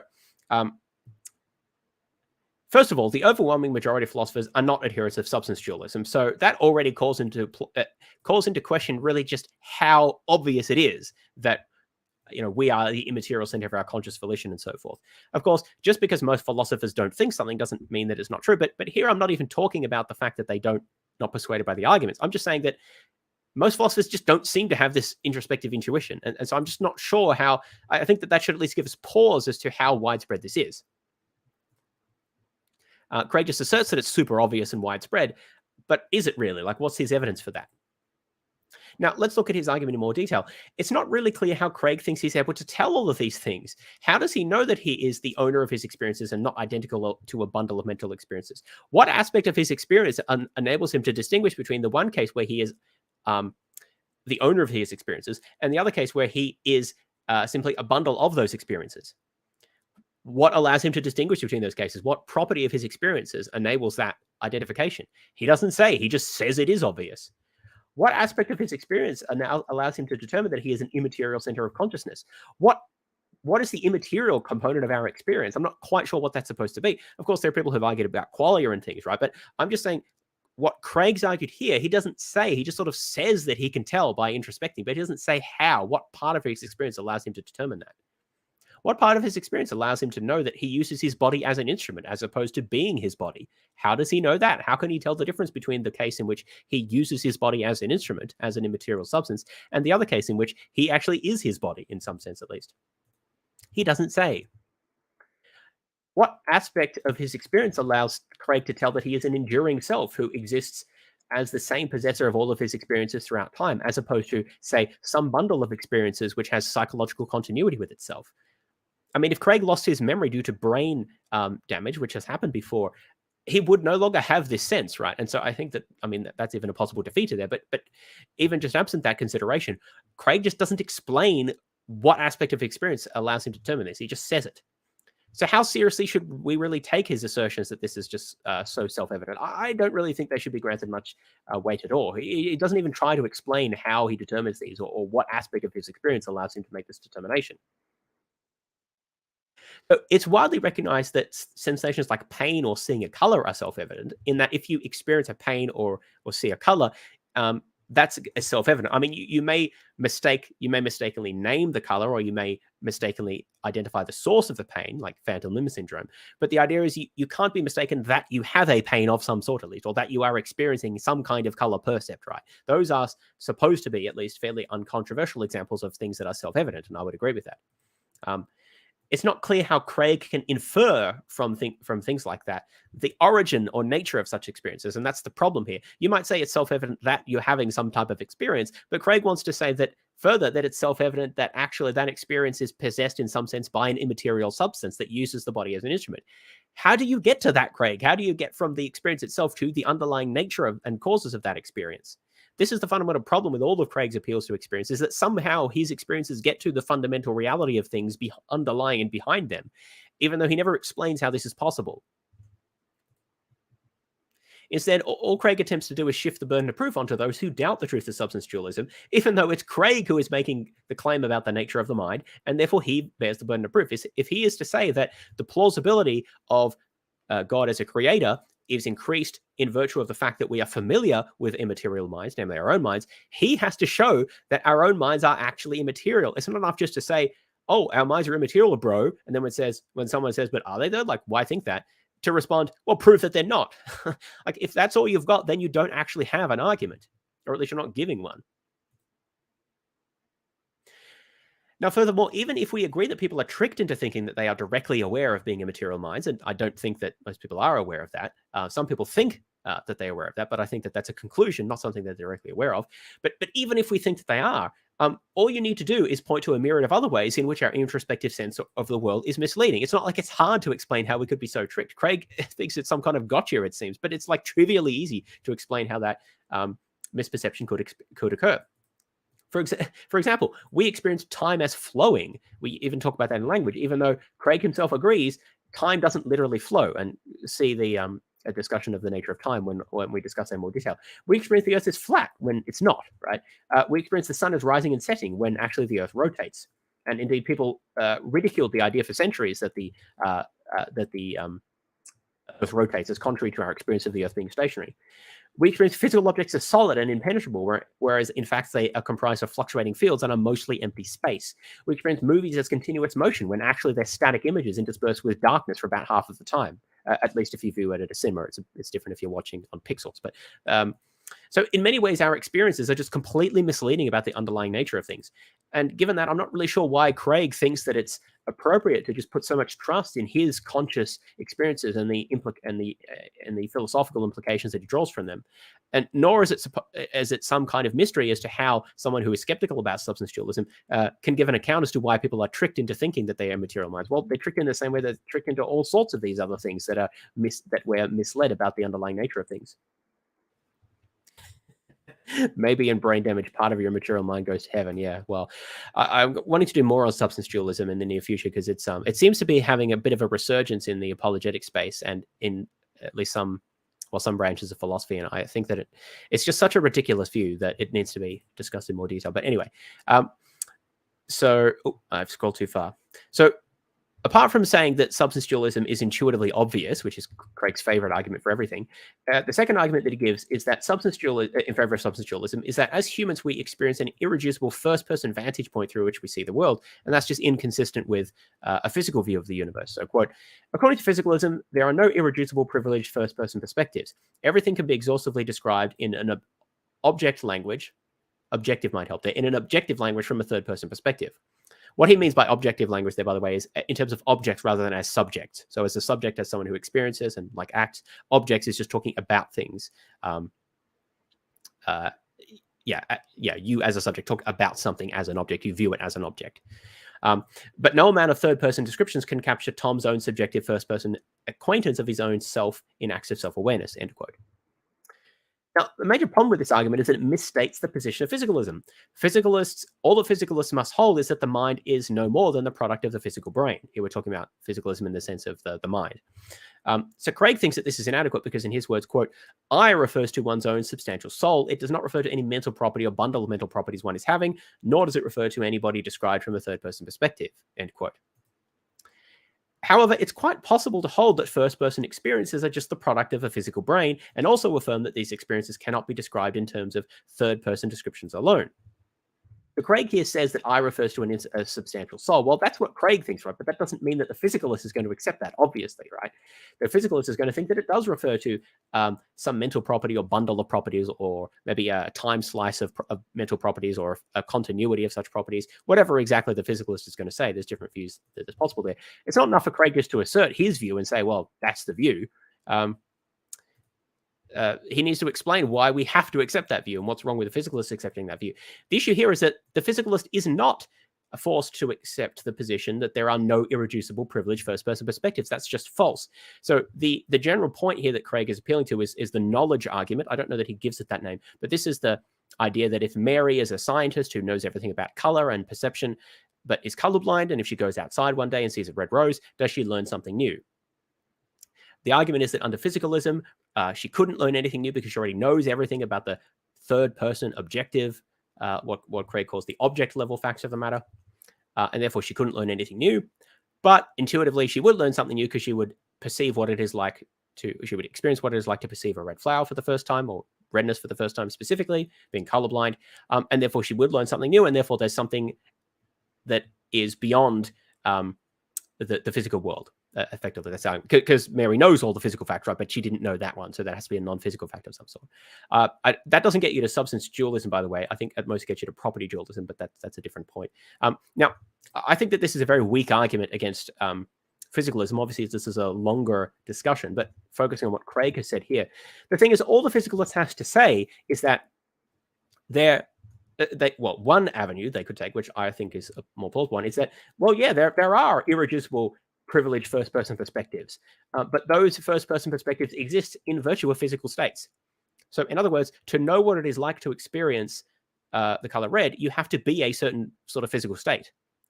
So this is to say that certain types of physical facts cannot be known through purely third-person descriptions.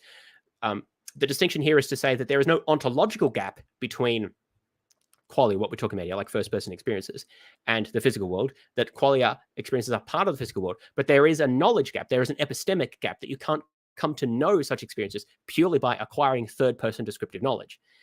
The physicalist is only required to accept that everything is reducible to physical states of affairs, that there's no ontological gaps in nature, everything is physical ontologically, like in terms of what exists. They are not required to hold the view that all of reality can be exhaustively described in third-person descriptions. That's an epistemic view, right? That actually has nothing to do with the ontology. It's quite open to the physicalist to say, yeah, there are actually parts of reality that cannot be described, that cannot be captured by third-person descriptions. You have to be a certain physical state to come to an awareness. Like an example in literature, what is it like to be a bat?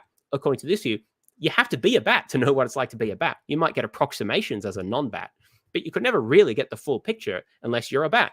But that doesn't mean bats are non-physical or bat experiences are non-physical. It just means you have to be a certain type of physical state to have those experiences. There's an epistemic gap, a knowledge gap, a description gap, but there's no ontological gap. So that's a pretty standard response to this objection.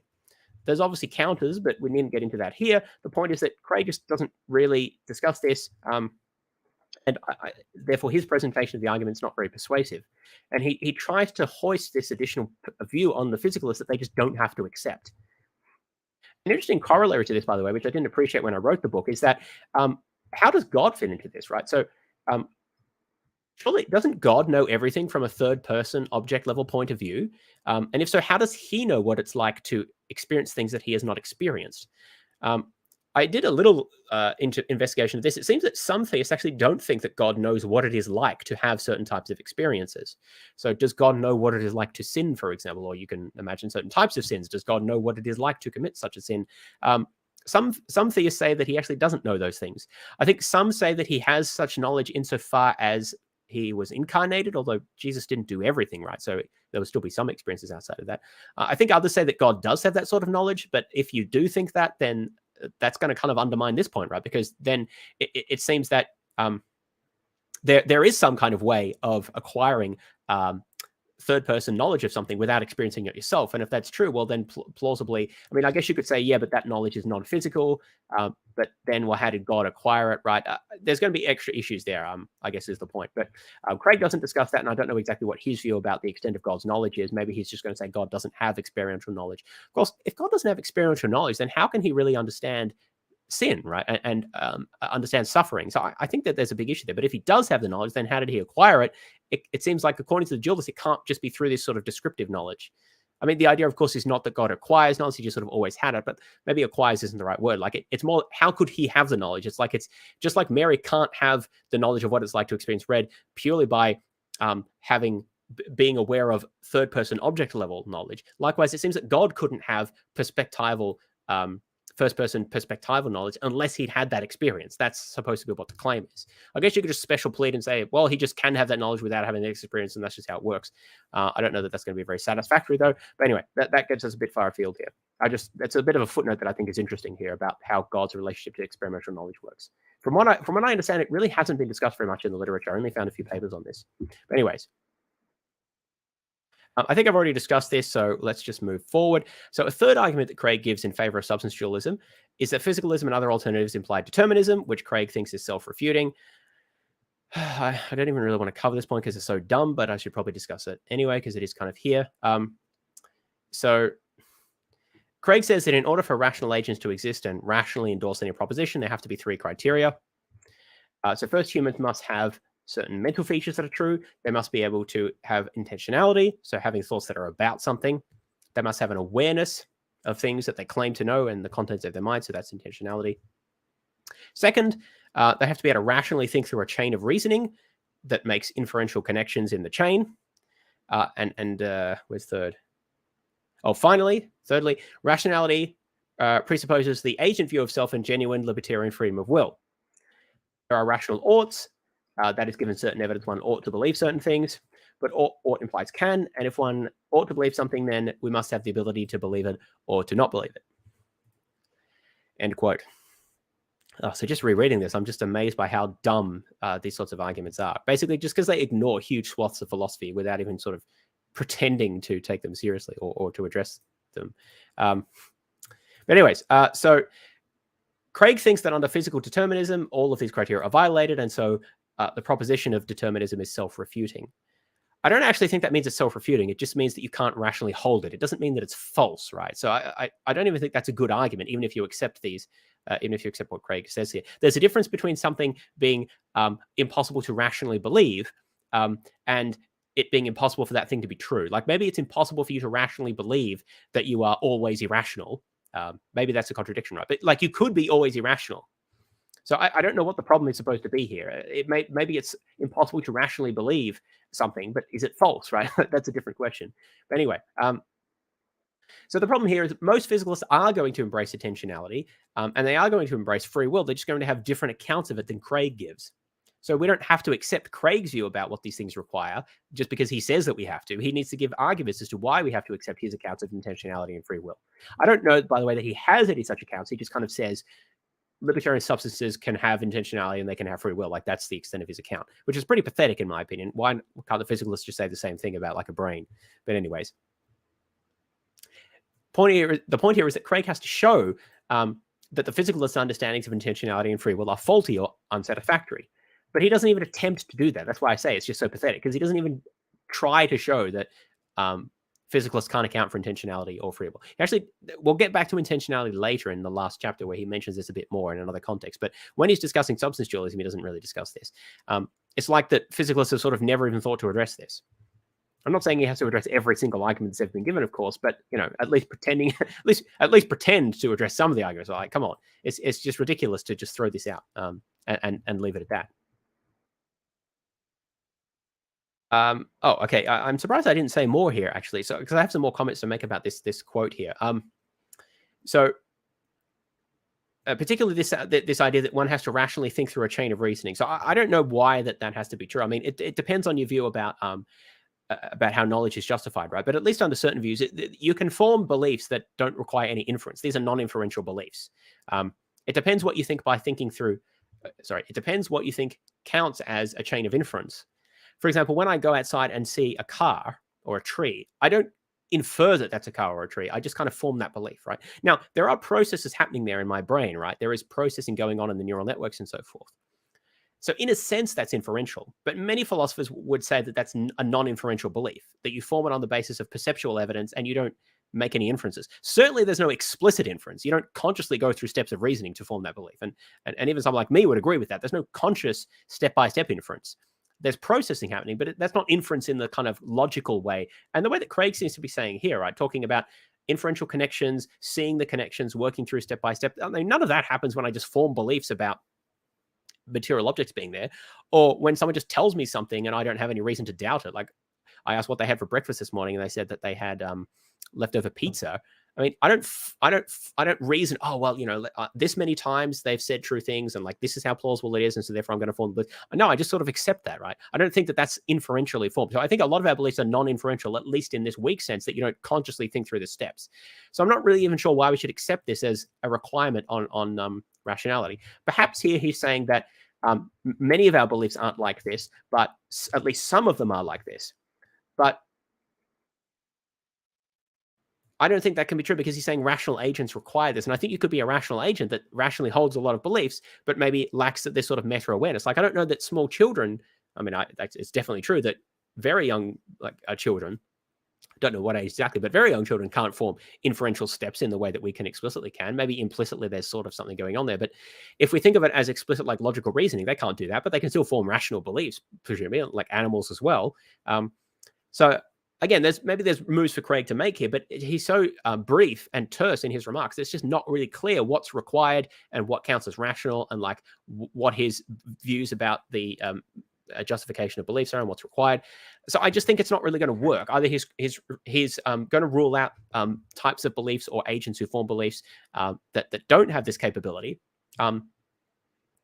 And that's going to be a major issue, or he's going to make it such that this isn't really a problem, right? Because actually, well, if you don't need this type of explicit reasoning in order to be rational, well, then there's no problem. So he kind of undermines himself if he goes in that direction. The dumbest thing here, though, is this libertarian agent view of self, right? I don't know.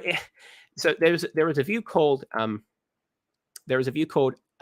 epistemic voluntarism. Wait, that's not the word, is it? I'm just trying to think what the name of it is. It's not called epistemic voluntarism, but that's what. Annoyed, I can't think of the word now. Doxastic voluntarism, that's the one. This is the view that we can choose our beliefs. Now, this is a controversial position. Craig here, this argument is just so bizarre. He says that ought implies can. Now, that itself is contested, although many people do think that. There are rational oughts, and therefore, if you rationally ought to believe something, that therefore implies that you can believe it. And therefore, that implies that you must have like a libertarian ability to do it. Now, I've never seen the ought implies can principle applied in this way. That is just truly bizarre. What implies can is usually understood to refer to moral oughts. A moral ought implies that you can do it. I've never heard anyone argue that an epistemic ought implies can, because that implies a strong form of doxastic voluntarism, right? That if epistemically you ought to believe something, that therefore you always can. I don't know that follows, right? But even if it does, there's also this further notion of can. I mean, what does can mean? Well, that goes back to a question of like free will, right? I mean, I think many people who are determinists, or at least think that determinism is consistent with free will, like compatibilists, they're just going to say, well, can in this case simply means that if their mental state was different, or if their evidence was different, then they would have formed a different belief. Like they'll state it counterfactually like that. In which case, there's no problem, right? They could have in existing, they could have in different conditions. Now, there's details to be worked out there, but it's not like Craig's working them out here. So it seems that there's no reason given why Craig has to appeal to this libertarian choice here, as if we libertarian choose all of the beliefs that we have. I don't even know why that's supposed to be rational, because the idea of a libertarian choice is that you can always do otherwise. Why would you always want to be able to do otherwise? Like if someone gives you a proof that 3 times 3 is 9, why would you want to libertarian be able to choose whether to believe that or not? Many people don't even think that doxastic voluntarism exists at all, that you can never choose your beliefs, that you're just sort of forced into them by the evidence that's presented and the way that your mind works. In which case, they're never going to say that an epistemic ought implies can. It's just that you're kind of forced in some sense to accept whatever conclusion comes out of the evidences and the way that you process that evidence, that you can never just decide to believe differently. Now, I lean towards a sort of weak form of doxastic voluntarism myself, but that's not even the point here. The point is that Craig doesn't really explain in what sense he means can, and then he sort of muddles this moral ought with epistemic ought. Like most people, I don't actually accept moral ought implies can, but many philosophers do accept that a moral ought implies can. But many fewer would apply that in epistemic cases, say that an epistemic ought implies a can, or that there's even really much of a relationship there. Doxastic voluntarism is a very controversial position. And Craig seems to be taking an extremely strong version of that here. The idea that we always choose our beliefs if we're being rational. Not only is that undermotivated, it's not clear why you would even want that. As I said, why would you want to freely choose to just believe arbitrarily, even when you're presented with strong evidence? Like, it just seems bizarre that seems to be the opposite of rationality, right? You want your beliefs to be determined by the evidence, essentially. You don't want to arbitrarily have this ability to choose to believe otherwise. Even though someone gave you the most amazing evidence ever, you just libertarian free choose to not believe it. That's bizarre, and also doesn't seem very rational to me. I think rationality has nothing to do with what Craig is saying here about like libertarian free choosing to believe whatever you want. Rationality is about having your beliefs determined in the right way, or being appropriately responsive to evidence, or something like that. So there's just so many things going wrong here about, or at the very best, that are not explained by Craig here, about like justification, about epistemic normativity, about doxastic voluntarism, about the nature of like beliefs, and about the nature of rationality, the nature of compatibilism and free will. That's why I say this paragraph is just an absolute disaster. And intentionality, like we mentioned that as well. Like, how do we understand that, and what a physicalist have to say about it? It's just a bit of a joke of an argument. So it's just not. It shouldn't be taken as a good argument in favor of why we should be substance dualists, that it implies determinism, and that makes it self-defeating. And by the way, as I said at the start, and I'll just reemphasize here, even if all of this is true and physicalism about the mind is self-defeating, that doesn't mean it's false. It just means you can't rationally hold the belief. But that doesn't mean it isn't true, right? So I don't even know why that's raised as an argument. Anyway, now I also talk about here about how there are several problems with substance dualism that Craig doesn't really address. So one is the problem of interaction, right? So not all substance dualists are interactionists. That is, an interactionist thinks that the immaterial substance of the mind and the physical substance of the mind, or like the brain, interact causally with each other.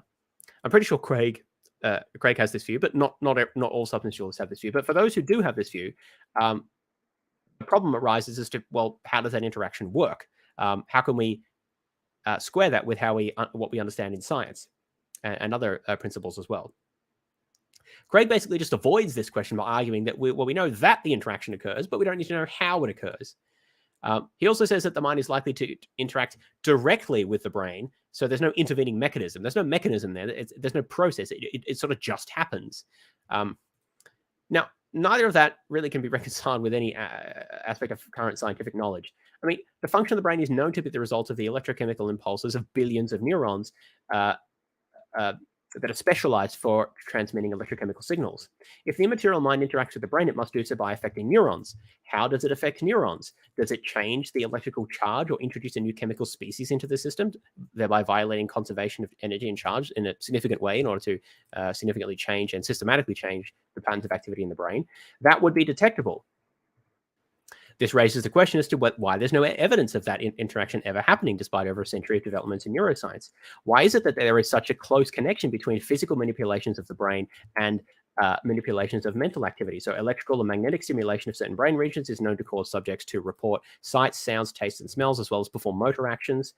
But if those are purely mental properties, particularly like sights, sounds, and smells, how can they be triggered by electrodes activating particular neurons? What does a neuron do to the soul that causes it to make an experience? I mean, whatever that means. How does a soul have an experience? I mean, what's even going on in the soul? Presumably there must be some difference between a soul being in a state of having this experience versus that experience. So there's some change within the soul. There's some parameters or properties or whatever that are different. What are those? How are they changed by the neurons in the brain? And how does then that lead to changes in the brain by the mind acting in reverse, right? But of course, interactive substance dualists don't have answers to any of these questions, and they just seem to think that it's okay not to have answers to these questions, which is why I think that it's such an absurd view, because it's just like neuroscience doesn't exist, and cognitive science as well. So a scientific understanding of the physical brain gives the scientific understanding of how the physical brain gives rise to the mind grows steadily every year. We don't have a full answer, but we have more and more pieces every year. No progress at all has been made since the time of Descartes in the 17th century in explaining how an immaterial mind could interact with a physical brain. It's simply asserted that it does.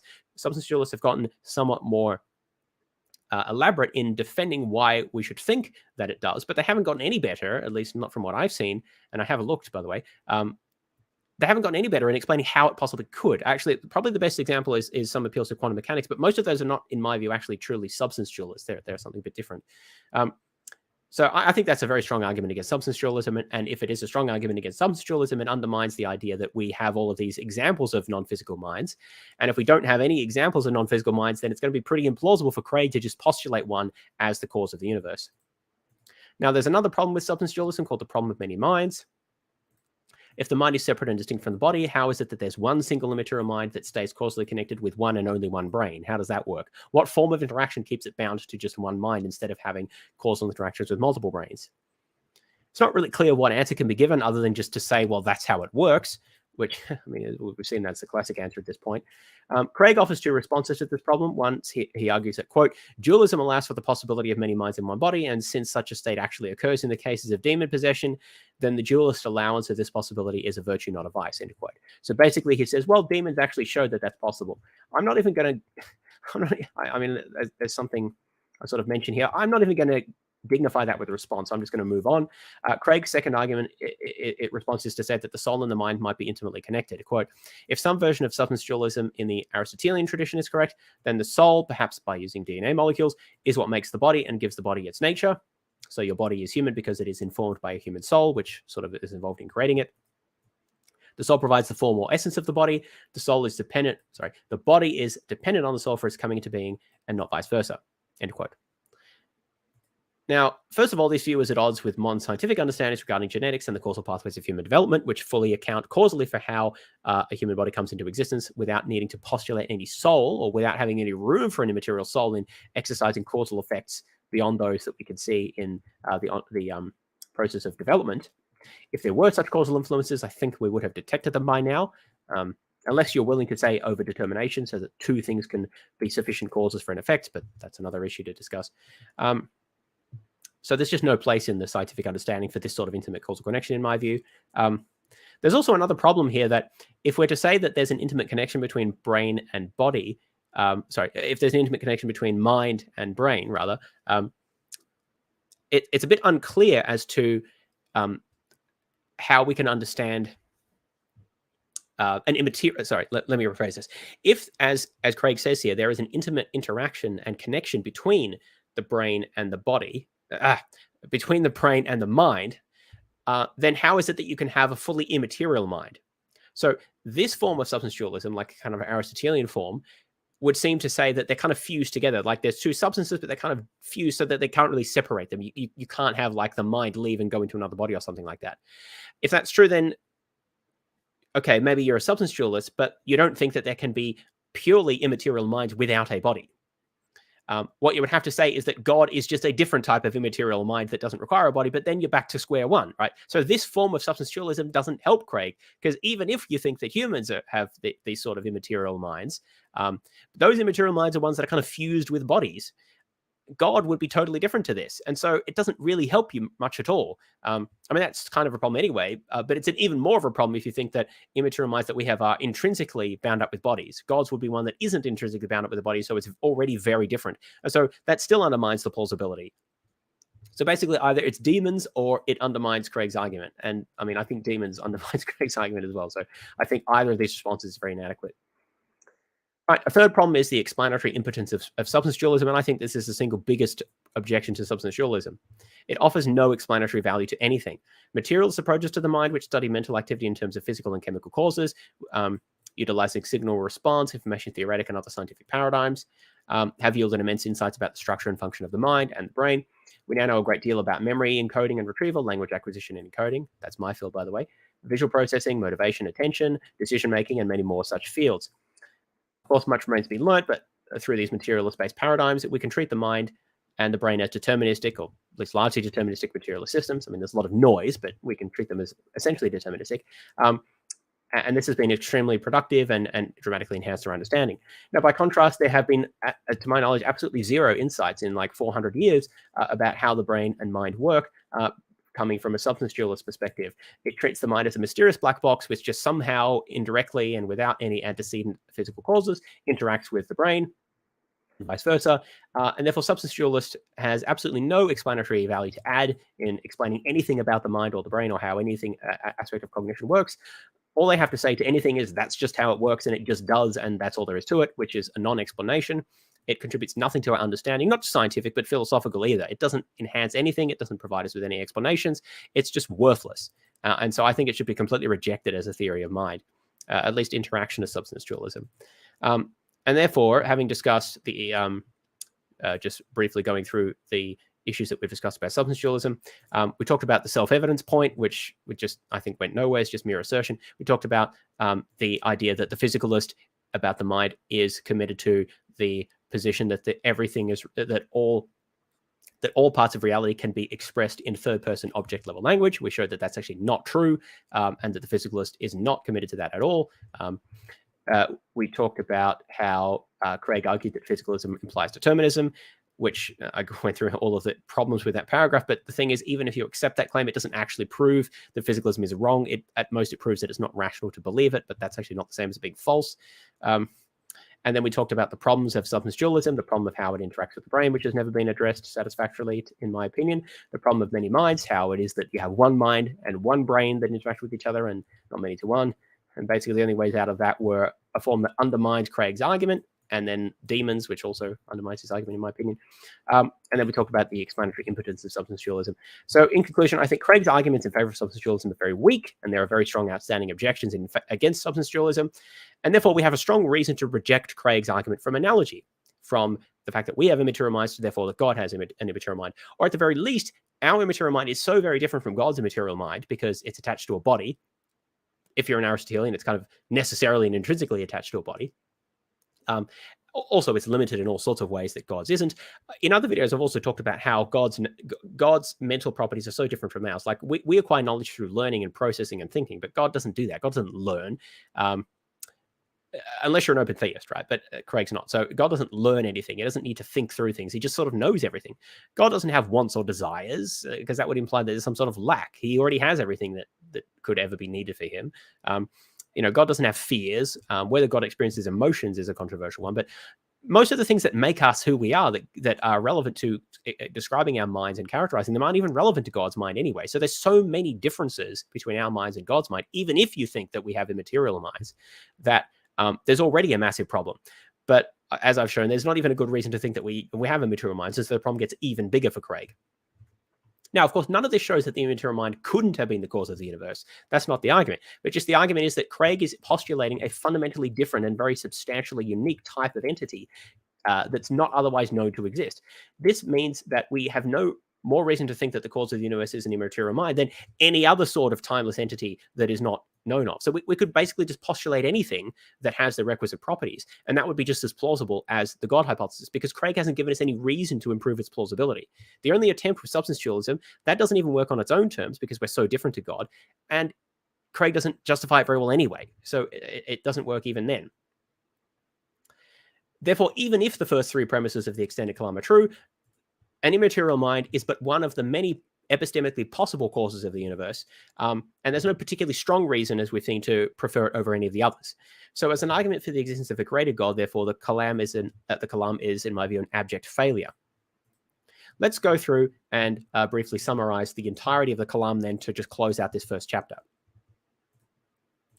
The extended Kalam cosmological argument attempts to establish the existence of God by arguing that an act of divine creation is the only way to account for the origin of the universe, or at the very least, by far the best way to account for the origin of the universe. In order for the argument to succeed, Craig needs to establish four things. He needs to establish that time is tense so that things can begin to exist in an absolute sense. He needs to establish that the universe began to exist in this absolute sense. He needs to establish that everything that begins to exist requires a cause. And finally, he needs to establish that this cause of the universe, if there was one, was a personal being. Now, each of these four things constitute a premise in the Kalam, and from those four premises, it follows that a personal creator exists. So that's how you get to God. I've argued that Craig's arguments in favor of all of these four premises are quite weak. They're much weaker than Craig argues for, and in general, I think they're not very good.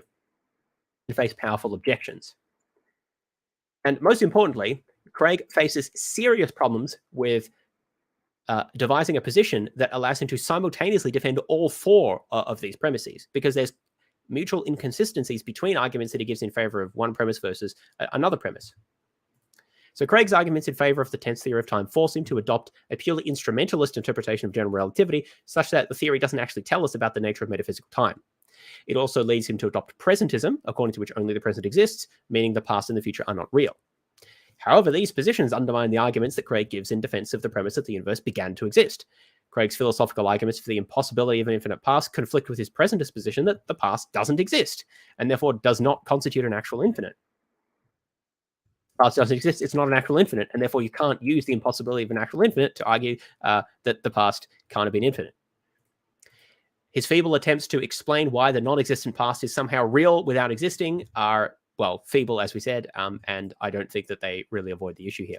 Likewise, his philosophical arguments for the impossibility of forming an actual infinite by successive addition conflict with the fact that his presentist philosophy forces him to regard the present as an infinitesimal... Wait, what? Oh, yeah, this seems a bit wrong here. I should have phrased this differently. So Craig's presentist philosophy of time forces him potentially to regard the present as an infinitesimal instant, which means that time is not even formed by successive addition. It's a continuous growth process. And so the arguments from successive addition are inapplicable. Now, he tries to avoid that by saying the present is not an infinitesimal instant, but it's also not like a discrete chronon, like a discrete smallest unit of time, because he rejects that for other reasons. Instead, he argues that the present consists of a primitive interval that varies in duration depending on what we're interested in referring to, which leads to the absurd conclusion that what exists varies according to what we refer to or what we think about. And that too should be rejected because it's ridiculous. Finally, Craig's appeal to the Born-Vilenkin-Guth theorem to establish that the universe must have had a beginning contradicts with his instrumentalist interpretation of general relativity, since according to him, this theorem only says something about physical time, not about metaphysical time, which is what's relevant to the determining the beginning of the universe. So as a result of all these conflicts, Craig is just unable to simultaneously defend the first two premises of the Kalam in a consistent manner. His attempts to defend a tense theory, to defend a tense theory of time undermine the arguments that he gives for why the universe must have had a cause, and his attempts to argue for why the universe must have had a cause pushes him into this absurd position where he has to say the extent of the present is like variable depending on what you think about. I think the underlying reason for this is because Craig only thought about tense versus tenseless theories of time and wrote all his book about it after he had already done his initial work on the Kalam. And so I think it's basic. The whole thing is a giant decades-long repair operation, which ultimately is impossible because it forces him into, at least without jettisoning some of the arguments that he's given, he could jettison some of the arguments, but he doesn't want to do that. And so he's pushed into this position of having to accept this set of incompatible and absurd positions about time and the instrumental interpretation of relativity and so forth. Now, Craig's defense of the Kalam suffers from another problem, his excessive appeal to pre-analytic intuitions, which others do not share. This includes Craig's conflation of the experience of time with his own philosophical account of the nature of that time, his claim that the truth of the tense theory of time, oh geez, try saying that many times fast. His claim that the truth of the tense theory of time. His claim that the truth of the tense theory of time. Anyway, his claim that this is an obvious, properly basic belief. His claim that the use of tense language provides evidence that time actually is tensed. His extrapolation of everyday intuitions and experiences about causation to the very beginnings of time and space. His argument that the premise, everything begins to exist as a cause, is so obvious that it doesn't need an argument. His various arguments in defense of substance dualism, all of which apply to intuitions and direct experience. And his appeals to the intuition about the absurdity of the different alleged paradoxes of actual infinities. There's so many appeals here to his intuitive notions about what's possible or absurd or what is true, about underlying reality. In every one of these cases, there is ample room to dispute the universality of Craig's intuitions, and also to question the relevance of such intuitions in the first place. Craig can become quite dismissive of those who do not share his intuitions or interpretations of their experiences. He just sometimes calls them irrational or as believing things that are literally worse than magic. Nevertheless, it seems to be that all of these are extremely weak points of Craig's argument and significantly undermine its overall strength. You have to just swallow all of these intuitions and the conclusions that Craig draws from them. But I just don't really see why we should. And Craig never really explains it other than just sort of banging his fist and saying, but you just have to.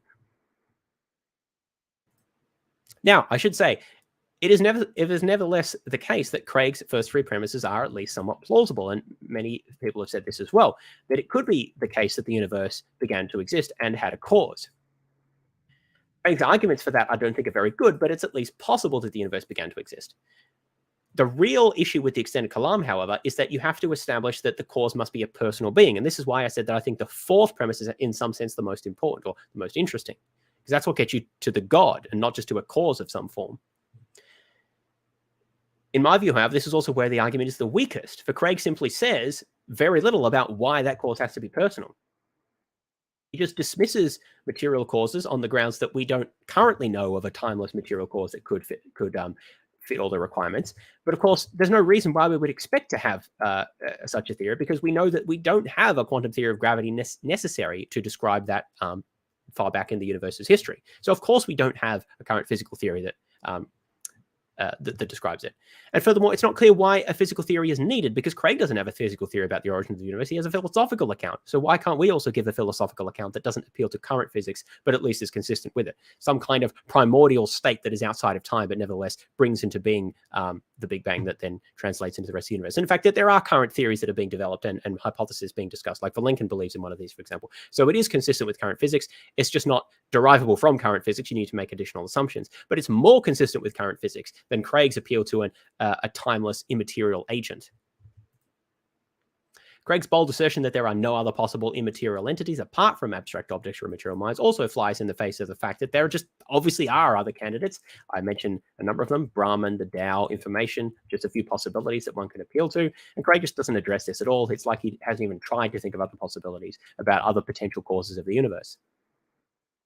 Also, even if there's no particular reason to think that these particular entities cause the universe, Craig's trying to argue for mental elimination here, so he has to actually reject all other possibilities in order to establish his preferred case.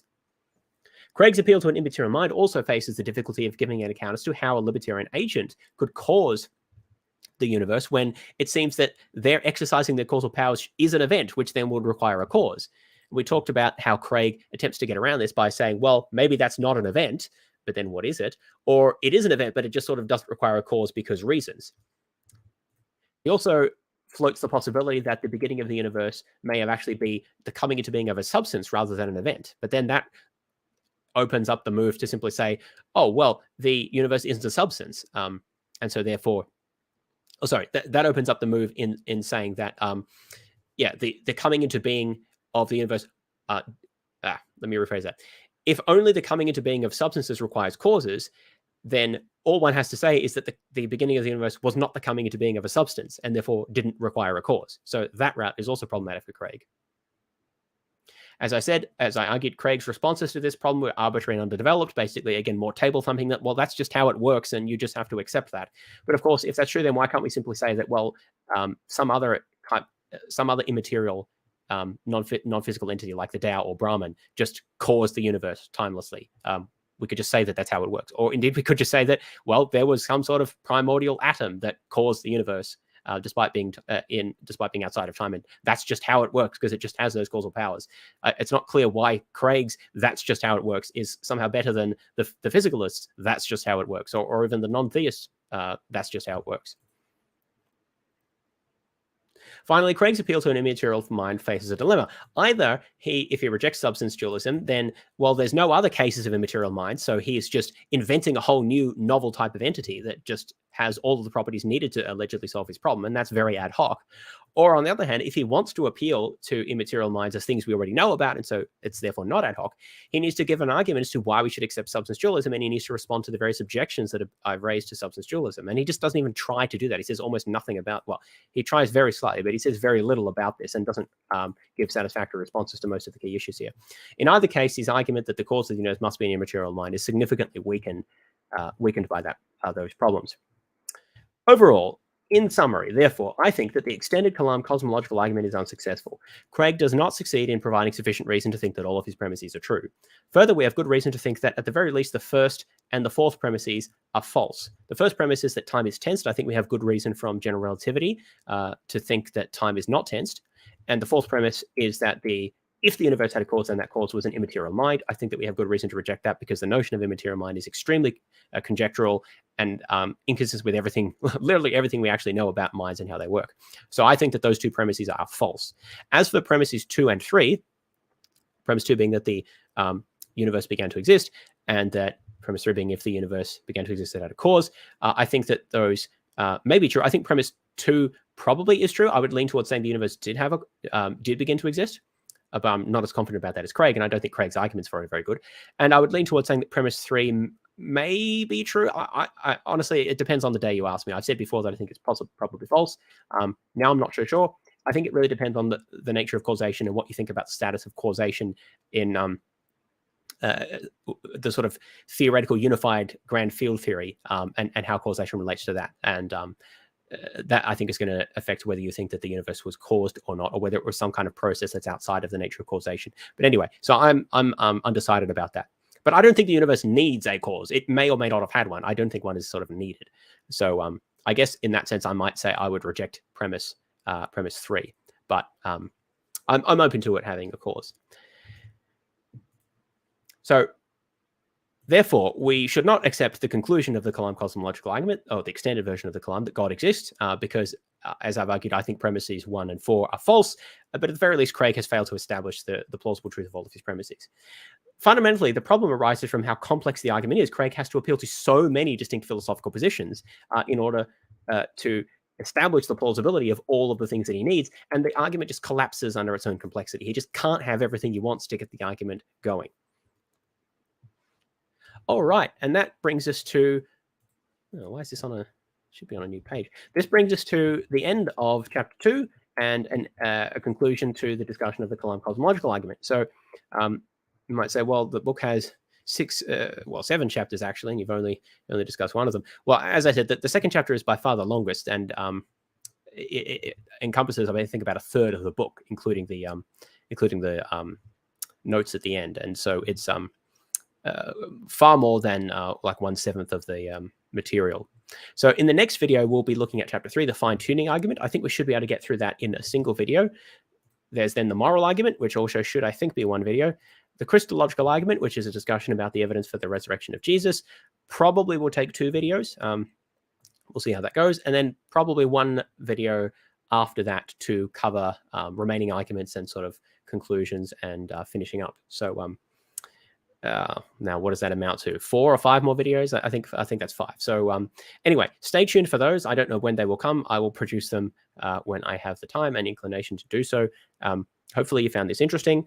Please, if you enjoyed this and are finding the book informative, consider well, there's two things you could consider. One, you could consider leaving a review of the book on Amazon, an honest review. I'm not saying to leave a favorable review if you don't find it favorable, right? I'm saying leave an honest and fair review, but consider providing a review is what I'm saying. The other thing is consider purchasing a copy of the book.